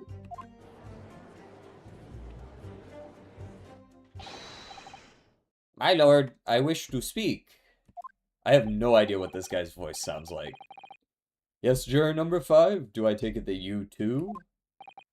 As the master of the London Guild of Coachmen. Yo! Conflict of interest? What the fuck, man? You can't just be putting people up here that hate the rich and own the coach company that this guy is works for. Like, what are we doing here? There's a fucking kangaroo court. The way he is demonstrating the stabbing, the blood stain is in the wrong relation to the grip. There's that too. It wouldn't be right to make a decision before hearing all the facts, though, I said to myself. But I've heard enough now. The horse is bolted, as they say. No, please, just keep an open mind a little. Gee up now, Silverblaze. The finish is in sight. Objection, I don't fucking care. Bet. Sustained. Beppo is a long-standing member of the guild, and I trust what the man says. Oh, thank you, sir. You're too kind, sir. This is too unkind, sir. Which now means that 5 jurors agree to condemn this man. You better not be pressuring her. Don't say anything to her. Madam Juror number 6. Yes, dear. What can I do for you? You have heard the testimonies of the witnesses in the stand. Oh yes, I certainly have. Still got my hearing, you know. Then pray tell, why are you yet to pronounce your leaning? Well, dear, the thing is, I'm a creature of habit, me. I always go to the park at around this time of day and sit on a nice bench and get on with my knitting. There's a lovely little park just near where I live. McGilded Park, it's called. The gentleman donated it to the city, you know, and to put a smile on Londoners' faces, he said. I can't imagine such a fine young gentleman would have it in him to take another man's life. Everyone's like, yeah, he's a good guy.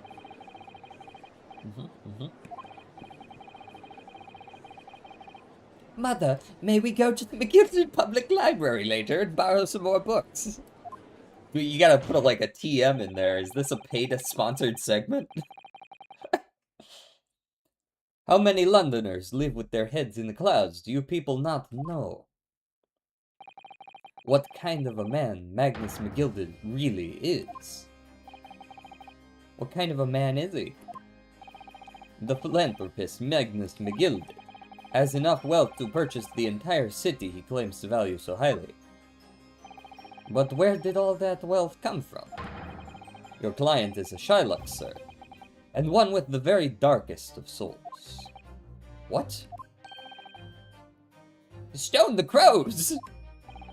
McGilded lends money at extortionate rates of interest, so his victims have no hope of repaying him. When they default, he takes possession of everything they own. He is a vulture that preys on the weak. Plays Dark Souls? That's correct. He was just so McGilded that he became rich. His father owned an emerald mine in South Africa. I've never heard of any mention of that before. Your faculties haven't deserted you, I'm sure, madam. So has this thought not crossed your mind? Would a man wealthy enough to buy London in its entirety not have a carriage of his own? What possible reason could this man have had to make use of a public omnibus service? You're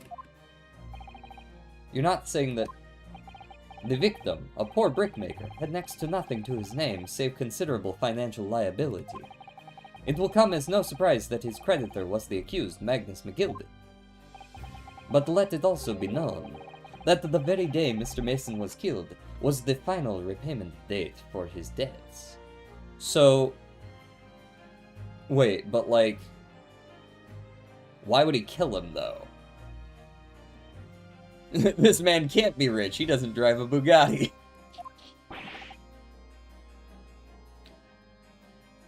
Goodness gracious! The brickmaker was destitute. He had lost his house. He had not a shilling with which to repay his debts. And in the end, this pitiful soul had the very last thing he owned taken from him, his life. By the merciless philanthropist pretender, Magnus McGilded. I don't believe it. If I might add something briefly. Miss Susato? You claim that the victim had been lent money by Mr. McGilded. But where is the evidence to support your claim?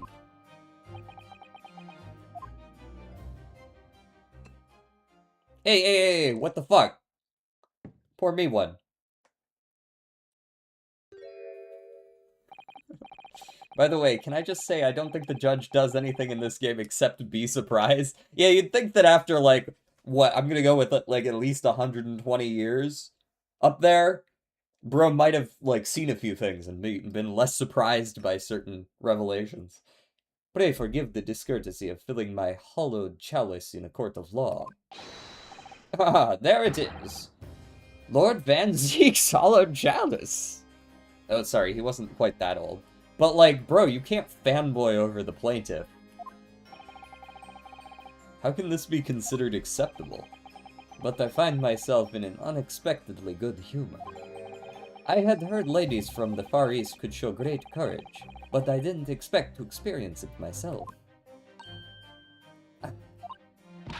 As a judicial assistant to the defense, I am simply doing my job. What a pity that your display of courage is in vain. This is the debtor's letter, which details all monies loaned by the accused.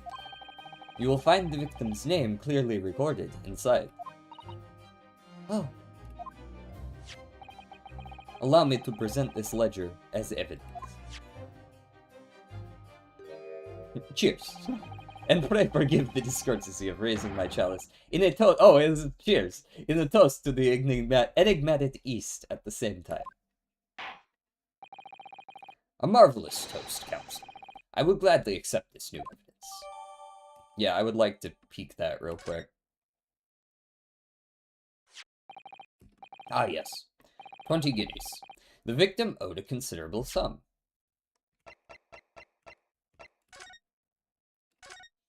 Wait. Hold on. 20 guineas. Yeah, I suppose that's a fair amount. Well, it's not as though we know any of London's gentry personally, is it? Apart from our great detective friend, perhaps. Actually, I wonder. I'm sure you we will not find Mr. Sholm's name inside. Well, maybe we will. He does seem like the kind of detective that spends all the money he gets from his book sales. Anyways, let's peek it. What's going on in here? I cannot read this. Gosh, it's crammed full of gentlemen's names, isn't it? Well, I suppose they're probably not all gentlemen at all, are they? After all, not everyone in this country is well off. Oh, goodness! What is it? Look at this. Do you see the name here? Bruce Fairplay. Should that mean something to me? Wasn't that one of the... Isn't that one of our witnesses? Bruce Fairplay, the witness testifying at this very moment. Yeah. Oh, yes, of course, the banker. Why is his name in here? Ah, he borrowed 20 guineas, did he? And look, the repayment date is fast approaching. Ah, he's trying to get off the hook for his debts by testifying against the man who he's indebted to. Curious. It's possible that this is just a coincidence, of course. Not so fair play, exactly. But this could be very useful information. Details of the debtor's ledger have been updated. Very nice, very nice. And the accused made quite certain he had ample recompense. Well, it would seem I've had the wool pulled over my eyes. Regrettably, madam, that is the modus operandi of the accused.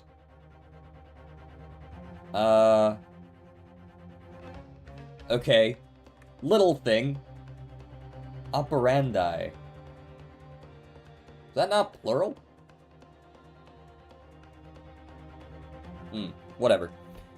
Nah, that could be neutral. Operandi is probably neutral. It's not like I expect them to know how to decline in Latin properly, but I'm pretty sure that's correct.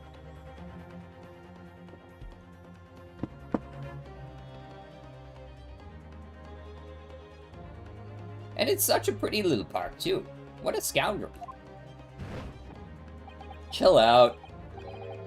Still. Maybe it's all for the best. Wait a minute. Let's think about this a little more. I don't stand for nonsense.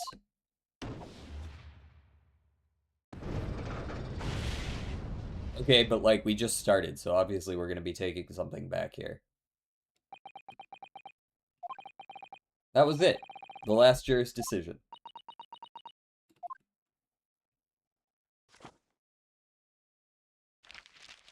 Hold on, let me flip through my book real quick. Oh, according to this Encyclopedia of British Law, when all members of the juror have concluded that the defendant is guilty, court proceedings are suspended, and the presiding judge will deliver the final verdict and sentence. That's what it says here. Final verdict. It's over then. Oh. There's a footnote, though. A footnote? However, the defense... All 6 members of the jury are now in agreement in this case. Damn, bro, we didn't even get to, like, fully cross the witness once. Allow me to convey my respect for your swift and righteous decision. According to the laws of this country, I will now conclude the trial by delivering my final verdict. I trust there are no objections. Well, could we finish reading the thing that she was reading?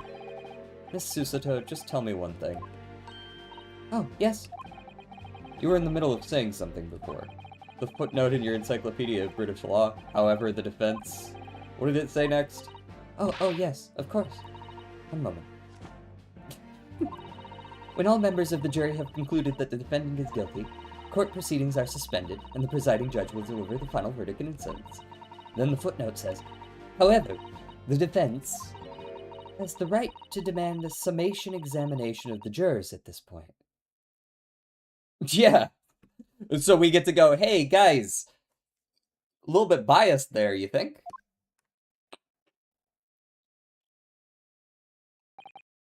A summation examination? Objection! A summation examination. From which century has that tome you have there been resurrected?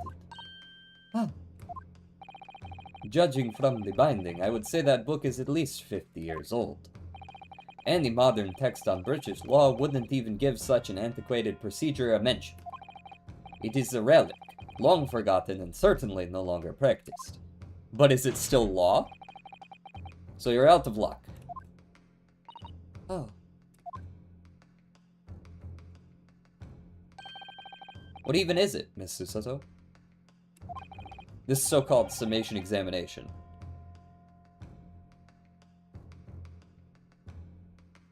Am I supposed to read this? A summation, examination, action, condition, completion, relation, accommodation, addition, attention, communication, competition, condition, invitation, nation, position, protection, promotion, moderation, population, mention, solution, vocation, suggestion, station, and occupation? Those all sound very similar. Why am I reading them? Just all the words that end in ON in the English language. Oh, one moment, and I'll read about it. You would demand the right to a procedure before you even understand what it entailed. Typical Nipponese. Whoa, chill.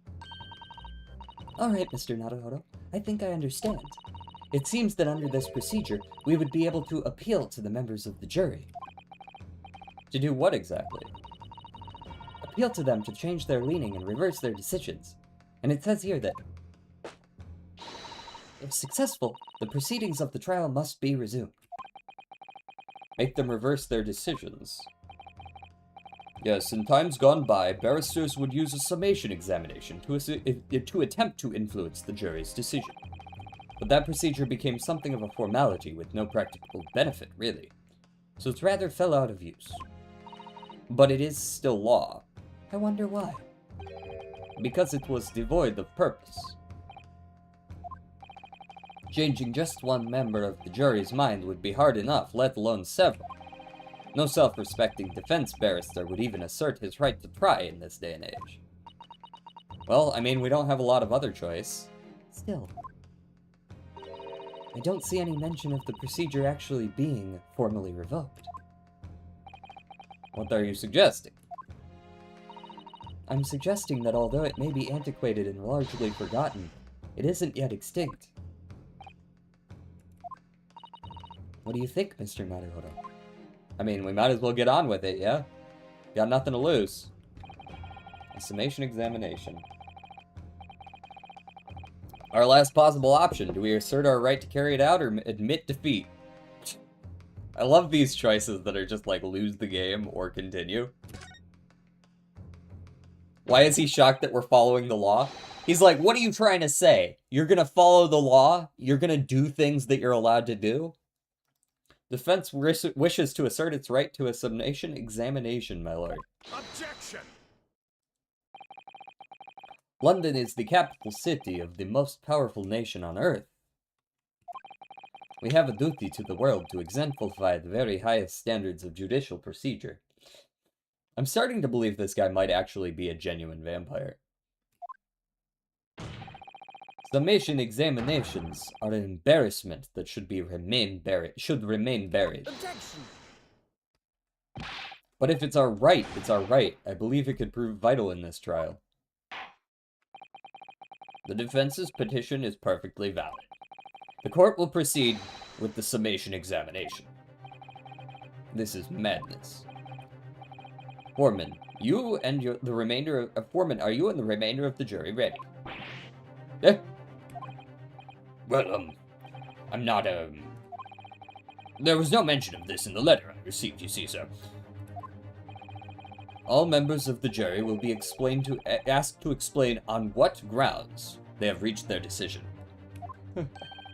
Impossible! On what grounds?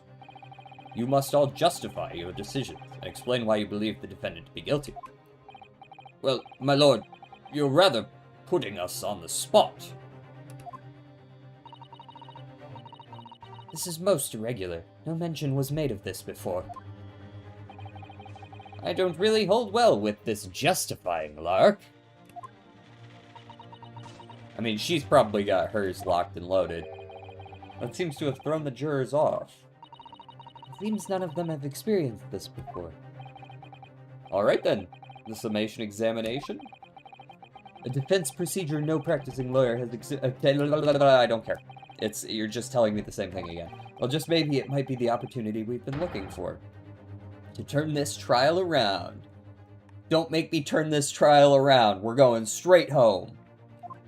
I didn't get told I have to have a reason why I did this. God. So be it then. Ladies and gentlemen of the jury, the court hereby calls upon you to state the grounds on which you find the defendant, Magnus McGilded, guilty of this most serious crime.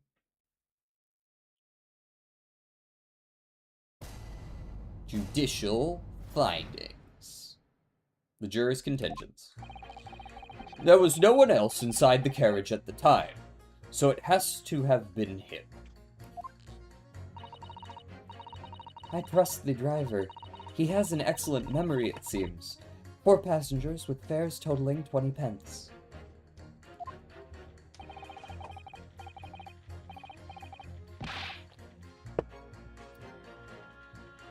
He stuck the chap next to him just like this. Brazen, I must say. Absolutely brazen. I've simply typed and collated all the statements made thus far and drawn the logical conclusion. You can trust the guild. Fair fares is our motto. We haven't raised prices above 4 pence for year.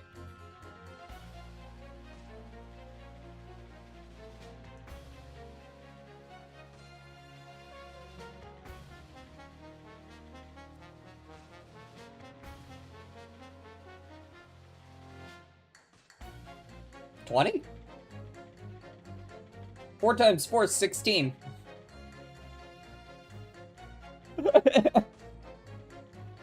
Sus!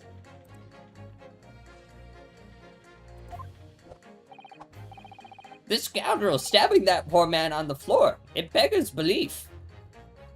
Also not true, but we'll talk about that in a minute. The math ain't math. I'm starting to wish I hadn't pushed for this now. Some of the jurors don't seem to have wonderfully formed arguments, though, do they? Well, let's see what we can do. We need to get these 6 people to change their minds. I'll have to throw everything I can at them, and use some very persuasive language.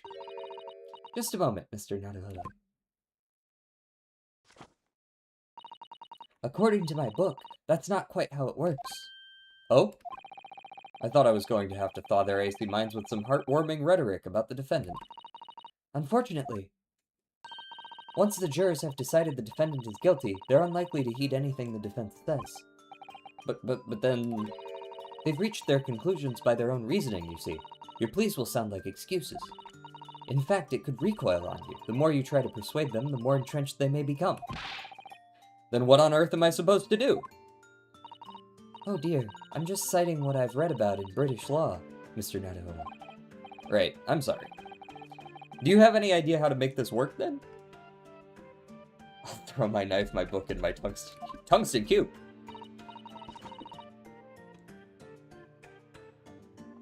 It's rather heavy. Well, from what I can understand, the key to this... I love that animation. That's very cute. The key to this procedure is using the jurors' own words to make your arguments. What do you mean?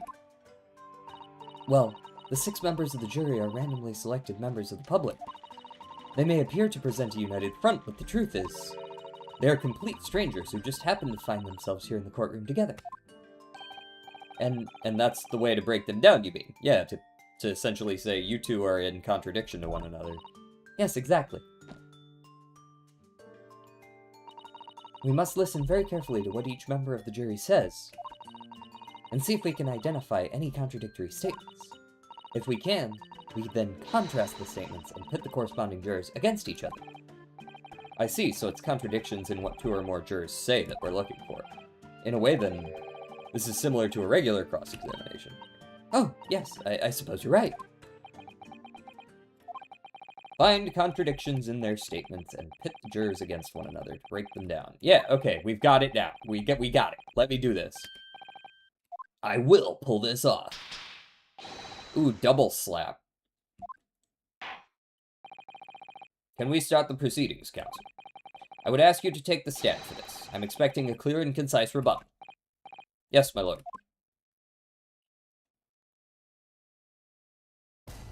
I'm standing in front of the stand, but close enough. The defense's rebuttal. There was no one else inside the carriage at the time, so it has to have been him. I trust the driver. He has an excellent memory, it seems. 4 passengers with fares totaling 20 pence.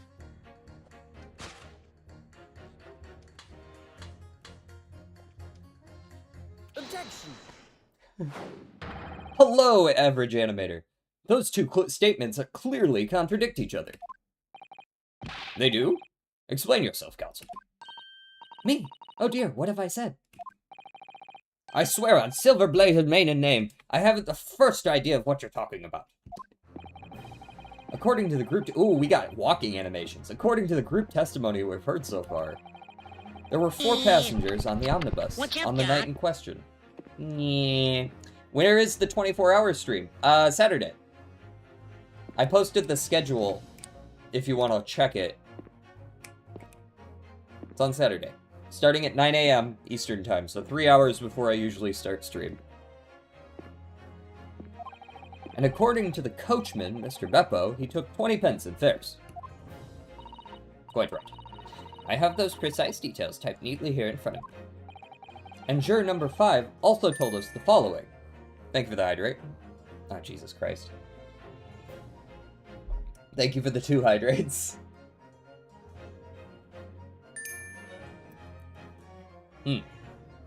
Delicious. How you doing, by the way? Yay, new emote. Yeah, that's the birth. Celebrate! Is that what I called it? Hopefully it says it's like celebrate or something. Yes, it's celebrate. Awesome.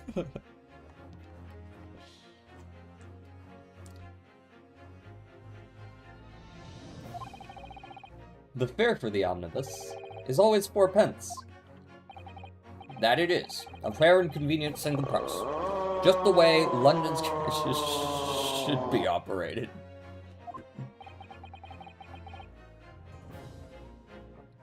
But that doesn't add up at all.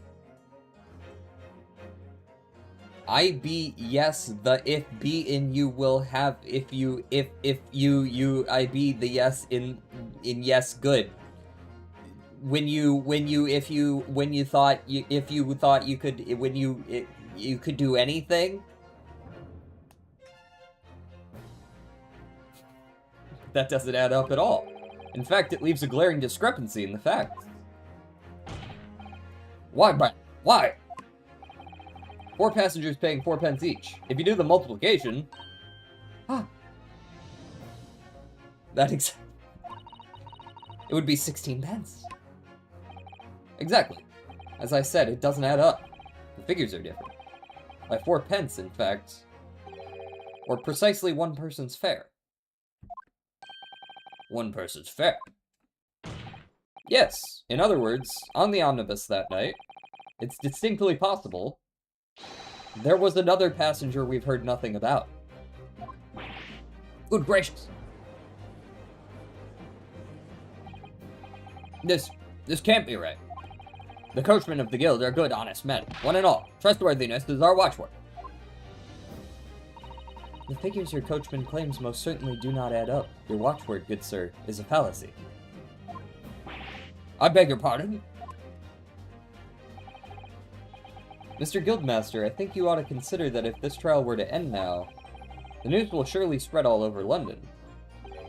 The news that one of your coachmen tried to hide the fact that he lets nefarious characters ride in an omnibus.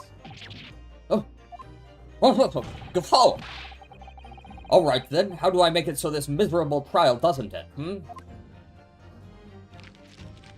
Hold on, let me consult my notes. We're kind of winging it here. Well, according to my book here,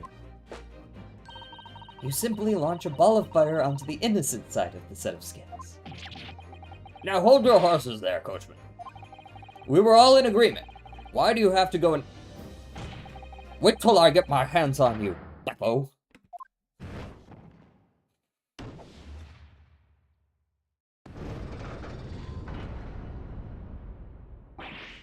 Ah, this is all very irritating. Begging your pardon, sir. I'm going to do the same. You simply have to cast Fireball, exactly. Simply cast it in the other direction. For the love of Mike! Not you as well. A penny can be the difference between a smile and a tear, after all. I certainly can't put my trust in someone who doesn't follow my exacting standards in financial matters. Oh, really? I, for one, think it's only proper that we hear from the witnesses again. Oh, well done, Mr. Naruhodo. You did it! That's right. If we can manage to change 2 more jurors' minds, we can force the trial to continue. 2 more. Actually, there is something else that's bothering me about a couple of their assertions. Then that's where you must strike next. So I need to pit 2 more jurors against each other and show there's another contradiction in their assertions. Exactly. You can do it. Well, the scales of justice have shifted, but they still weigh heavy on the side of guilt. Counsel, you have the floor. Continue with your summation examination. On changing my leaning to innocent, I should like to hear what the slipshod bookkeeper has to say for himself. There was no one else inside the carriage at the time, so it has to have been him. He stuck the chap next to him, just like this. Brazen, I must say. Absolutely brazen. Next to him, versus stabbing on the ground.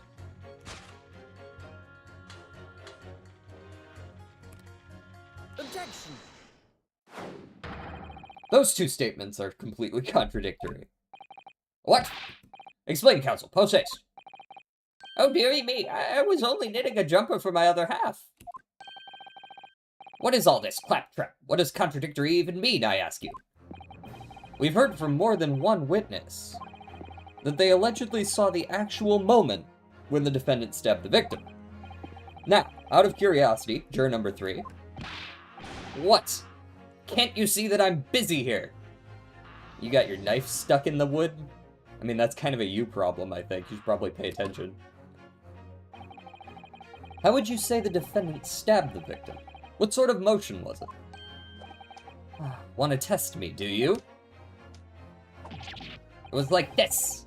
Stuck the fella next to him without even getting up. Just like the prim banker said. He stabbed him like this. Stabs the defendant. Watch this drive. Yes, that was Mr. Fairplay's testimony. Quite true. Now then, juror number 6. Oh, is that me, is it? What can I do for you? What can I do you for, young man? How would you say the defendant stabbed the victim, madam? Oh, well, yeah, as far as I understand it. It was like this. He stabbed the poor man after he'd collapsed on the floor. The coachman said so. Now don't move. Take a look at these 2 jurors. He stuck the fellow next to him without even getting up. And he stabbed the poor man after he'd collapsed on the floor. Well, I never. They're stabbing in totally different directions.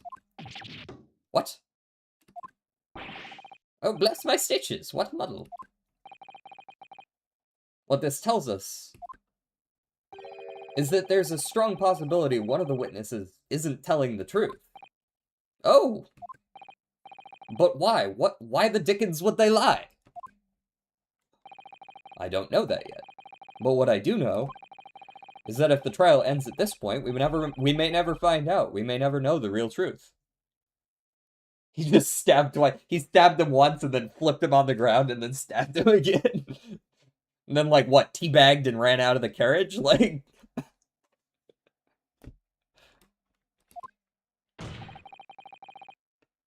Ladies and gentlemen of the jury, can you really let that happen in all good conscience? Lies, you say? Oh, dearie me. I can't abide by people telling lies.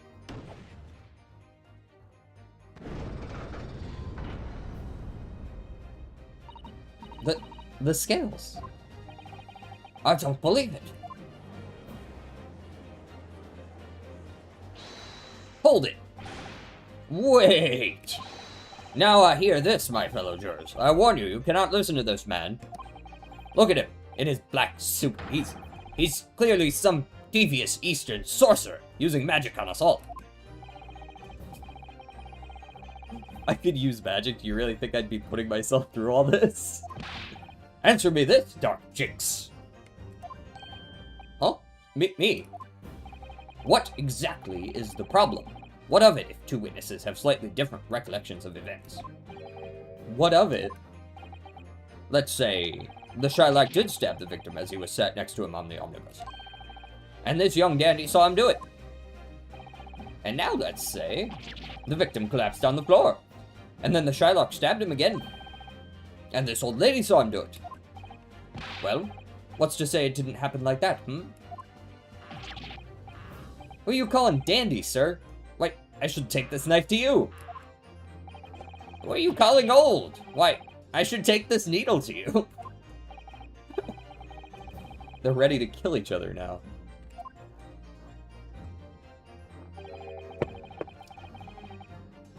But could the foreman of the jury be right? Did the two witnesses see two different moments of the same crime? No, it's obviously out of the question.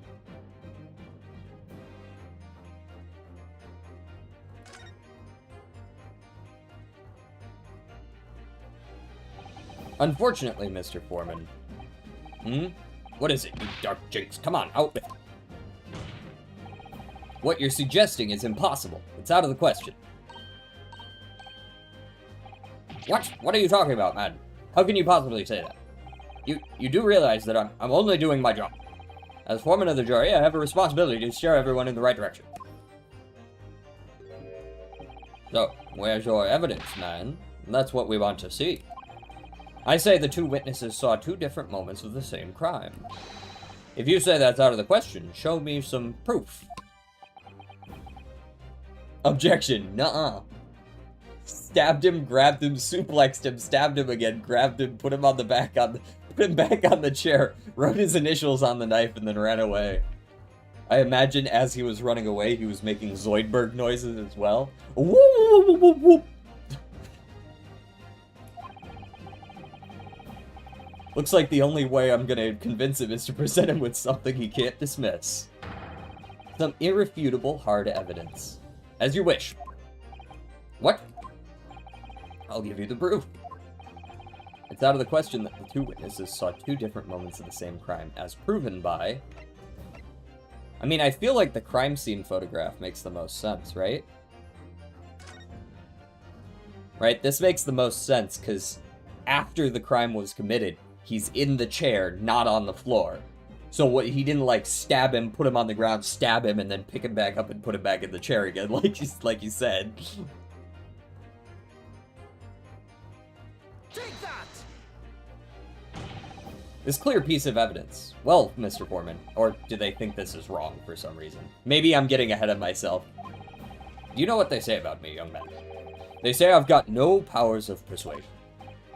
Oh, I see. Yeah, I don't think they liked that. But no one will need persuading about this. You're even worse than me. Okay, so they don't like that? Well, apparently, Ryunosuke isn't capable of, explaining that.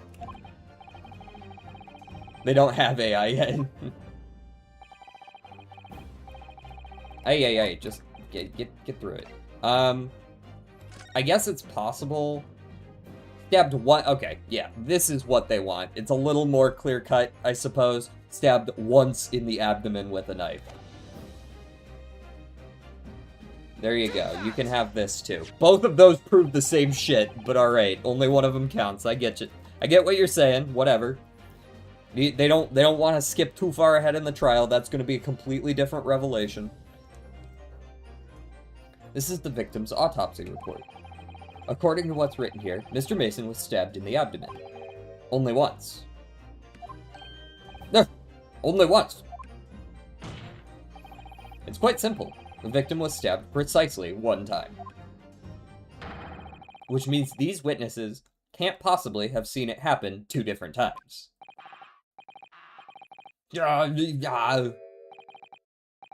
Alright, I concede defeat. Well, that was quick.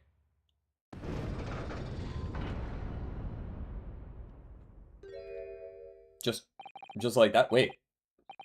That means 4 jurors are now leaning to not guilty. We've done it, Mr. Naruhodo. We've won!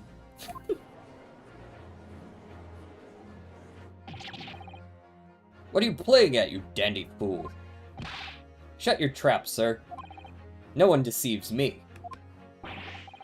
But we had a consensus. I said shut your trap. I know a liar when I see one. And if the chap ever dares to cross the threshold of my shop, I'll take this razor-sharp blade and shave every last hair off his head. Why the fuck are you licking your knife, you psychopath? What is wrong with you? Please tell me he's a barber. AI art by independent artist. Well, in a quite remarkable turn of events, the defense's summation examination has flipped the balance of the scales of justice. The jurors now stand at 2 for guilty and 4 for not guilty. Accordingly, there is no longer a large enough majority among the jury for me to adjudicate, and the trial must continue. Sorry, Baron.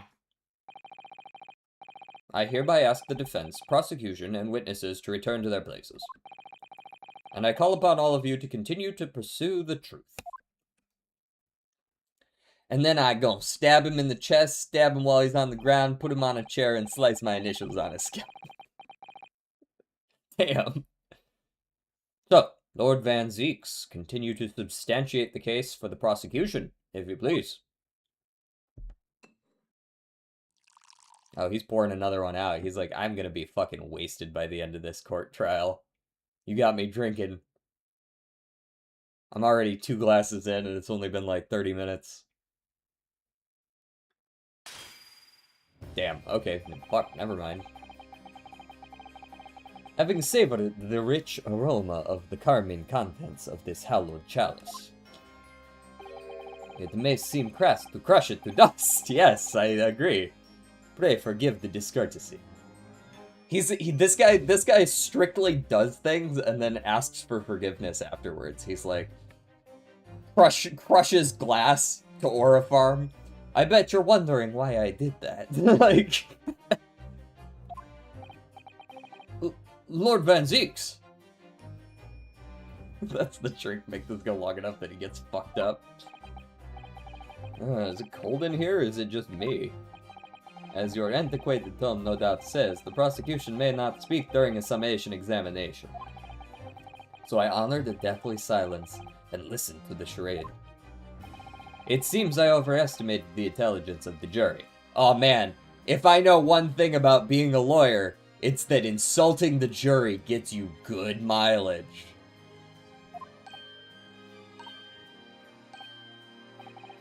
Well, no matter.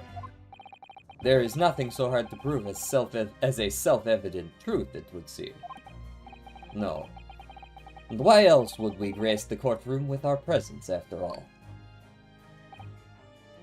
So, let us proceed to the next round of battle. Oh, he took off his coat. Fuck. Bring forth the witnesses once more. Or his cape, as it were. Sorry, my bad.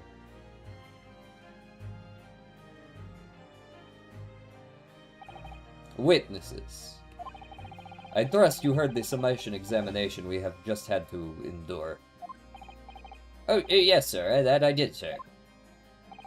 Of course I heard it. Oh, yes, sir. I heard it. You, sir, on the end, the coachman. I believe it's Beppo.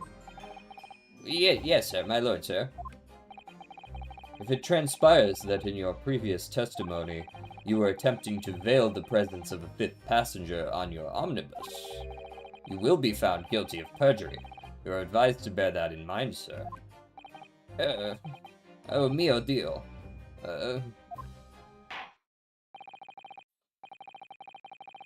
Now then, witnesses, I hereby call on you to testify before the court again. You will explain the various misgivings brought to our attention by the defense's summation examination. He must have been sweating like hell with a giant coat and a full suit underneath. Unless he's like cold-blooded because he's a fucking vampire. I only carried 4 passengers that night, I swear it, but, well, I, for one, was told I had to pay 5 pence for the bus. He fiddles us on the fare, he did. And then I saw that blood-curdling sight as well. It's all too much. I tell you, I saw McGilded stabbing that man. Everything I said before stands. Oh, yes, he stabbed him. Yes, he did. I think so, yes. You think so? Counsel, make sense of this for me, please. The phantom 5th passenger conjured into existence by my learned Eastern friend never existed. The confusion has arisen from the coachman's sly little cozenage. Cozenage? I don't know how that's pronounced. Beppo, explain yourself.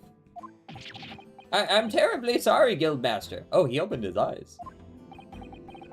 The guild's fare is 4 pence across the board. You know that.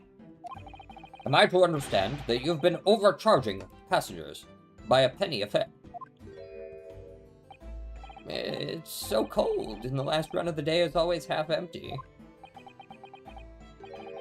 You have been dishonest, coachman. I'm sorry.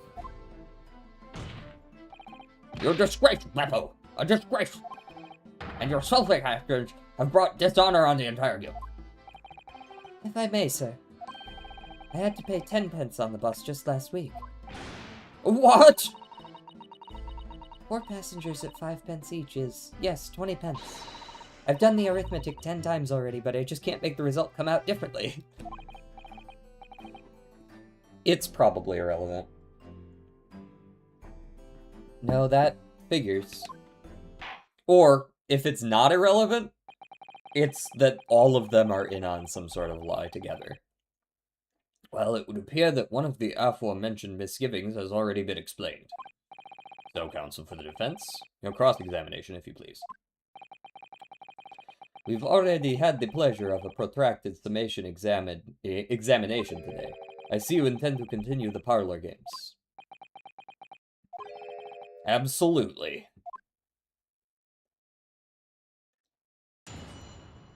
Time to cross-examine. I only carried 4 passengers that night, I swear it, but, Okay, I think I want to press him on the last statement the most. well, I, for one, was told I had to pay 5 pence for the bus.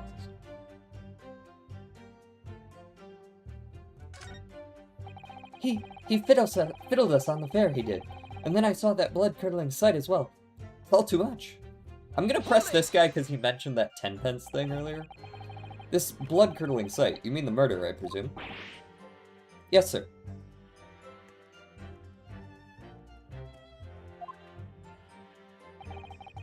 A loathsome sight. No one should have to witness the horror in the eyes of a man the moment his life is taken. Oh, well, not exactly, sir. I mean, I didn't actually see the exact moment the gent was stabbed. Good gracious! We have another witness who did, however. The banker has already testified to it. But Mr. First didn't actually see the point at which the victim was killed. That may turn out to be very significant. I heard the banker gent next to me take a sharp intake of breath, see? That's when I looked through the glass. That's when I saw that horrible blade poking out from his belly, all covered in blood. Every time I see a knife now, I can't help screaming, even when I'm eating. I tell you, I saw McGilded stabbing that man. Everything I said before stands. Hold it! Poke. So you saw the defendant, Mr. McGilded, stabbing the victim, Mr. Mason, who was sitting next to him. That's what I said, isn't it? It was bothering me before this was. For just a brief moment, he hesitated before answering the question. Anyway, there was only the two of them inside the carriage, wasn't there?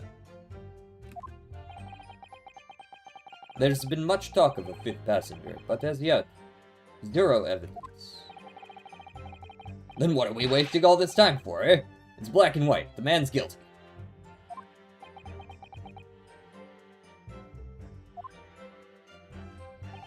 Something about Mr. Fairplay's testimony just jars with me. Wish I could work out what it was. Oh, yeah, yes, he stabbed him. Yes, he did. I think so, yes.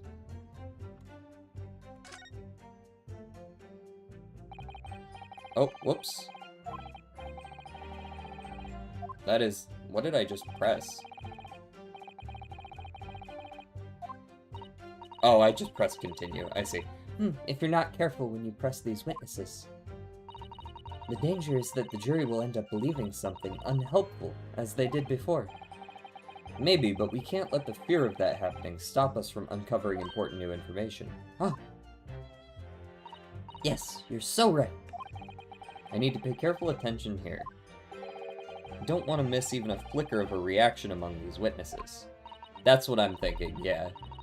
Remember, if you happen to spot one of the witnesses reacting in a strange way, don't hesitate to pursue them as to the reason. Yeah. I want to test that last statement.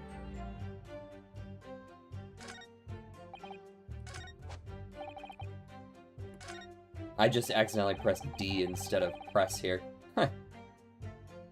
Hold it! Earlier, you testified that you saw the moment when the defendant allegedly stabbed the victim, didn't you? Oh, yes, that's right. You said that the victim was on the floor and described the assailant holding the knife in an ice pick grip. I suppose. I might have, yes. Put the cart before the horse, maybe. What's this? Well, I'm quite sure about most of it. I was driving the horses when I heard a scream from the seats of the roof deck.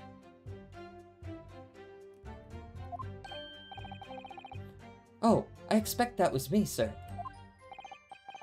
Then when I...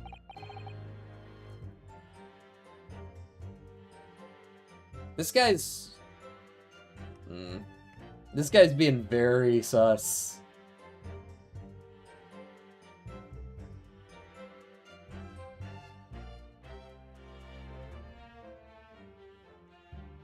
I'm gonna need to ask. I'm gonna need to do this cross again because I saw him change his look a couple of times. Excuse me. If I may, Mr. Fairplay, What are you fossicking for now? that last statement appears to have given you pause for thought. Not really. By the way, you always seem to be looking to the side one way or another. Do you have some affliction? Not really. He's not really willing to say anything, it seems. None of your business, anyhow. Okay. Alright, let's go one by one through this as well.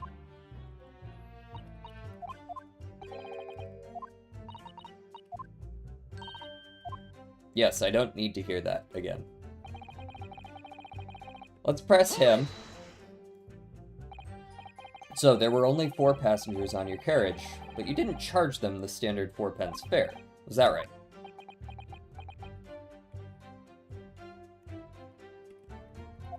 Is it going to light up, like, on... I see the witnesses here. Is it going to light up when one of them, like, reacts weirdly? It's impossible to make the last run of the day pay. I was so cold. It was all I could do to stop myself passing out. I'm getting chilblains? Chilblains? Never heard that word. Just listening to you. It was terrible. So I wanted to give myself a pat on the back for even keeping the bus running. Doesn't a dedicated coachman deserve an extra penny per passenger? You're digging a deeper hole for yourself here. If only there had been a 5th passenger on the omnibus that night. Then we would have had another suspect.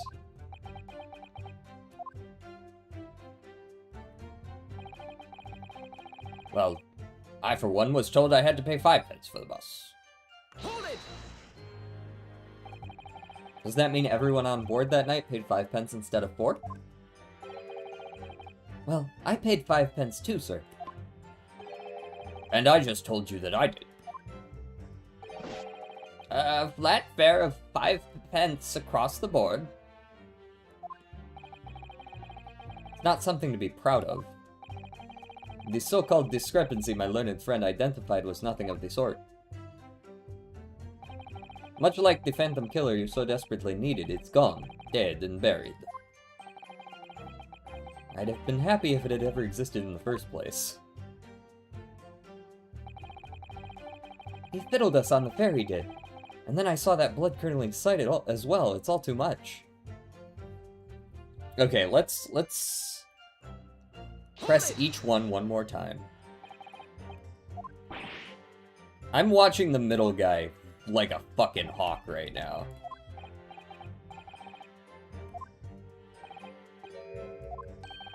We're not reading any of this because we've already read it.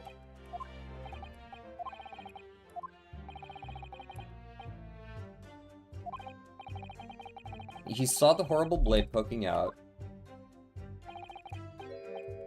He screams when he sees a knife. Okay, that's all fine. That's all well and good. We're gonna press him one more time. That's what I said, isn't it?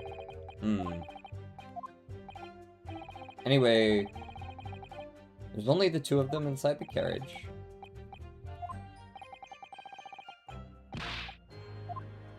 The man's guilty. I feel like the young dude is hiding something. It's possible, but they've given us a lot of hints that fair play is the one that we should be looking for here.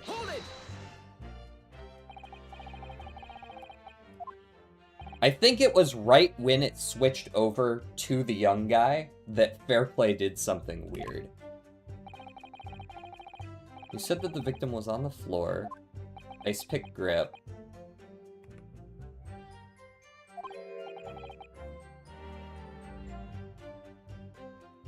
Yeah, none of these... Okay. I might have, you know, yes, put the cart before the horse, maybe. What's this? I was driving the horses when I heard a scream from the seats of the roof deck. See, like, he immediately... It's just weird. Excuse me.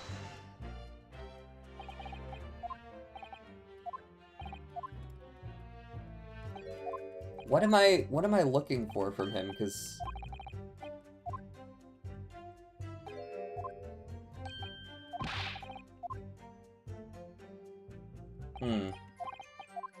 I don't like that that ends my ability to continue talking there.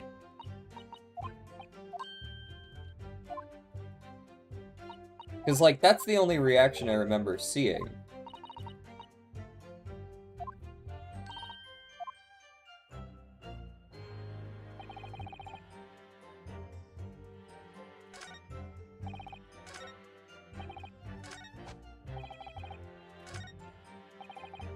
Hold it!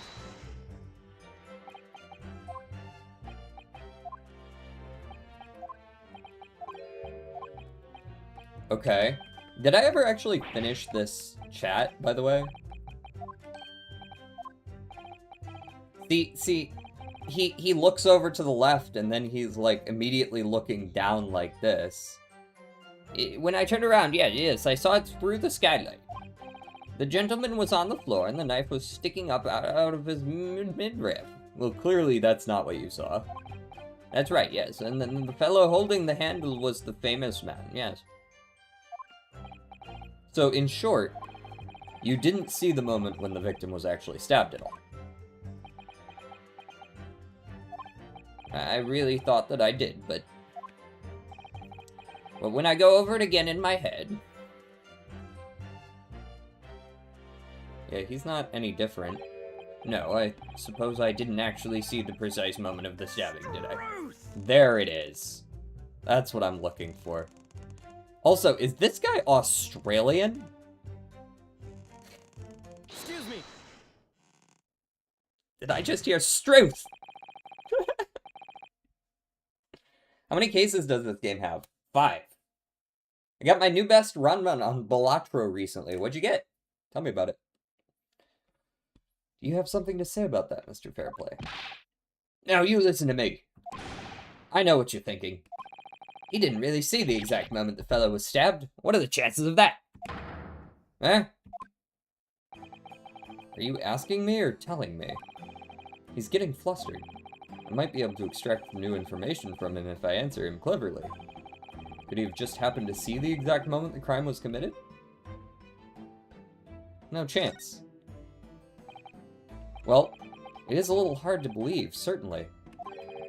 Unless you spend your time peeping through a skylight on top of on the top of an omnibus, that is. Peeping. I'm a respectable city banker, I'll have you know. And I know what I saw. I remember it clear as a Ballarat day. It was a grim scene, I don't mind telling you. Thank you, Mr. Fairplay.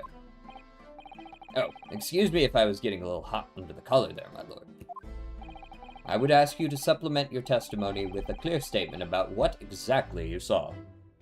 Ante 9 or 10, and I lost on a 7 million blind. Ah, you've started to getting to that part of the scaling. It goes like this, like this, like this. You hit ante 9, it's like this, and then you hit ante 10, and it goes.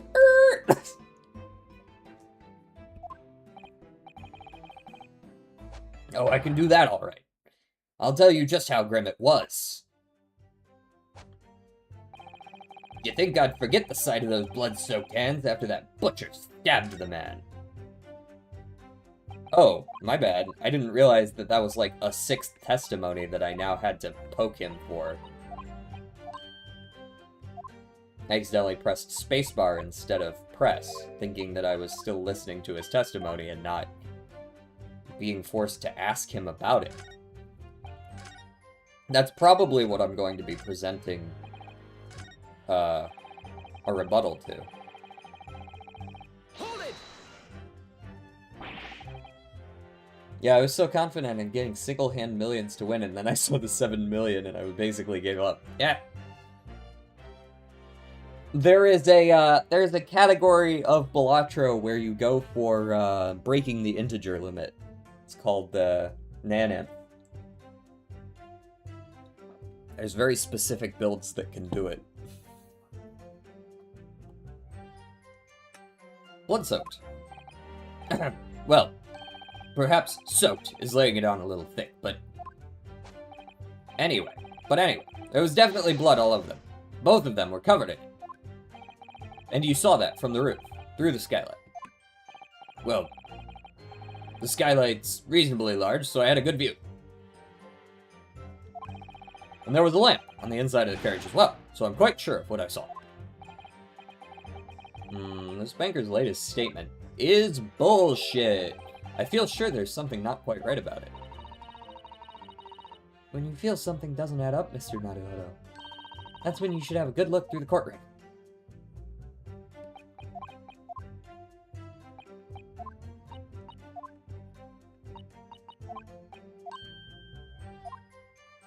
Now it's good to know that when I'm cross-examining witnesses, like, it's very obvious when they have a reaction because it, like, pops up.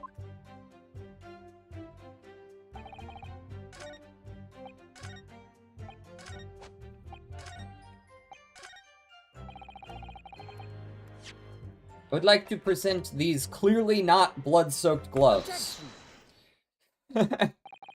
Blood-soaked. Hands?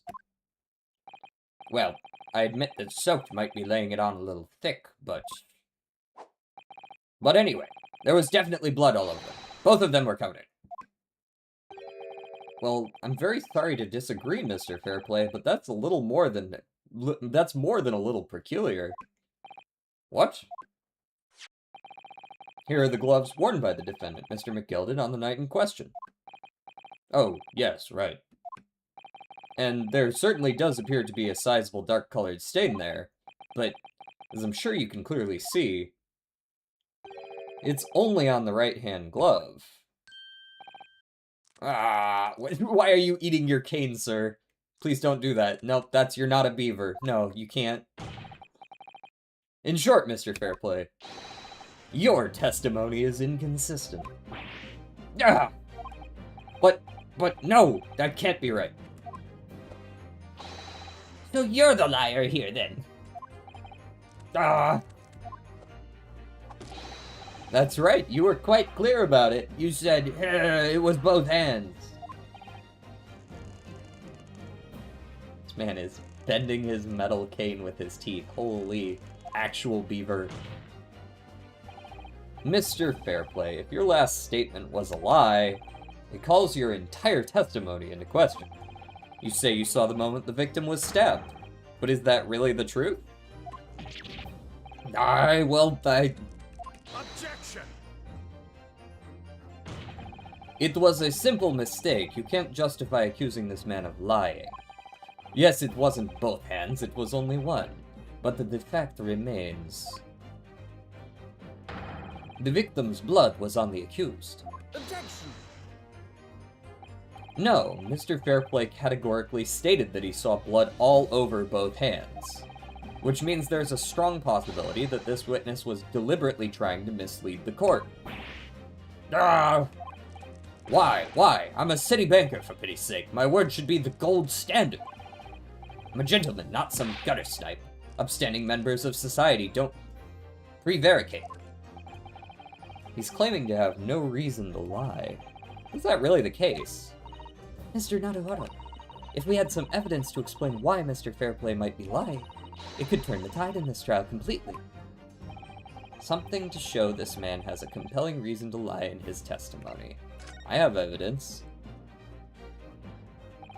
My lord. Yes, counsel.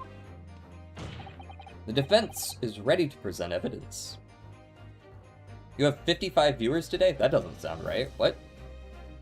That doesn't sound right at all. That doesn't sound even remotely right. I see 4. Is ceremonial dagger good? Oh, sorry, I missed your previous what's that. Is ceremonial dagger good? It's fine. It's not like A tier. It's fine. It's a little expensive to use. It's not awful. You'll find as you play the game more that you kind of just have to take what the game gives you sometimes. That wouldn't be very high on my prio list, but, you know, if it's all you got, it's all you got. As for the what's that for the Nanymph, you have to play a very specific, like, multiplicative scaling build. I have a super old short on my channel over on YouTube where I get the Nanymph. The defense is ready to present evidence. By Jove, are you sure? Yes, evidence that will clearly demonstrate why Mr. Fairplay had a reason to lie in his testimony. Yeah,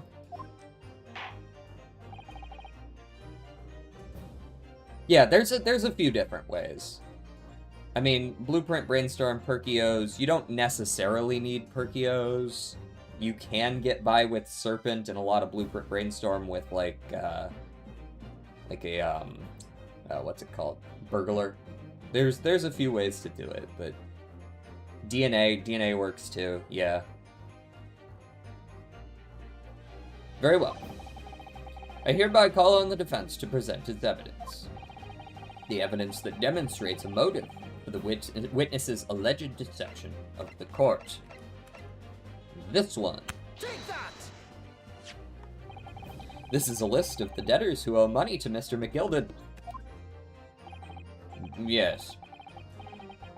A list of innocent victims, crippled by the accused's extortion. The point is, among the names of these debtors is your name, Mr. Bruce Fairplay. Oh. What? Mr. Fairplay, are you currently indebted financially to the accused? Ah, no, well, it's barely worthy of being called a debt. According to this ledger, you owe 20 guineas. Not an inconsiderable sum of money, wouldn't you say? Ah, well, what of it? Let's suppose Mr. McGilded were to be found guilty of murder. What would become of your debt in that case?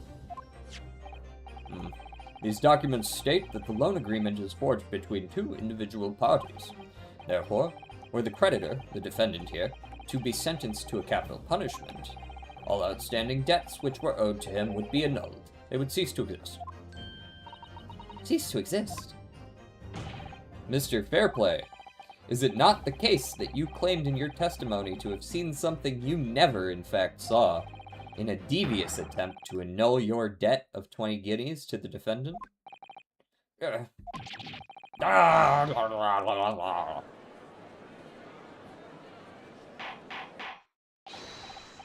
Order! Mr. Bruce Fairplay? Yes, my lord. Let me ask you again. And be aware that your answer may have most serious implications upon your future, sir. Did you or did you not see the precise moment in time at which the defendant is alleged to have thrust a knife into the victim?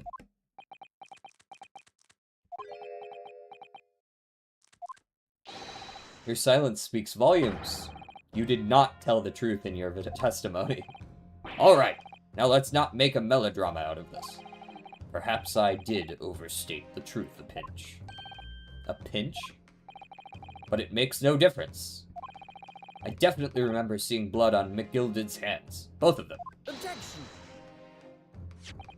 And yet, only one of the defendant's gloves, which we have here as evidence, is stained. So you keep saying. First has something to say. First, we saw the image that First saw, and in his image in his head, he was like, in his head, he's going, what the fuck is all this about gloves? Because the guy he saw wasn't wearing gloves at the time.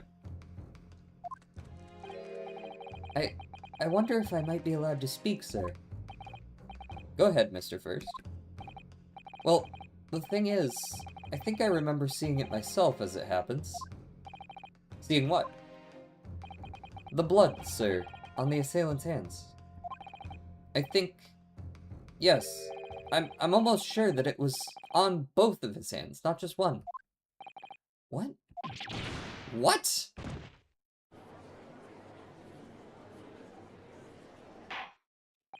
It would appear that we're going to need further testimony from all you witnesses. This time, I'd like to know precisely what you did and what you did not see. Do I make myself perfectly clear? Yes. Mr. Naruhodo, this is good news. The course of the trial seems to have shifted slightly at last. Yes. I might finally have a chance to turn things around here. And this is a good time to save. Oh, never mind, I can't. Okay, cool. We save here. That is an excellent point to stop for the day, before the next set of ads show up and fuck with us. Sure, I'll save again 2 seconds after I just saved.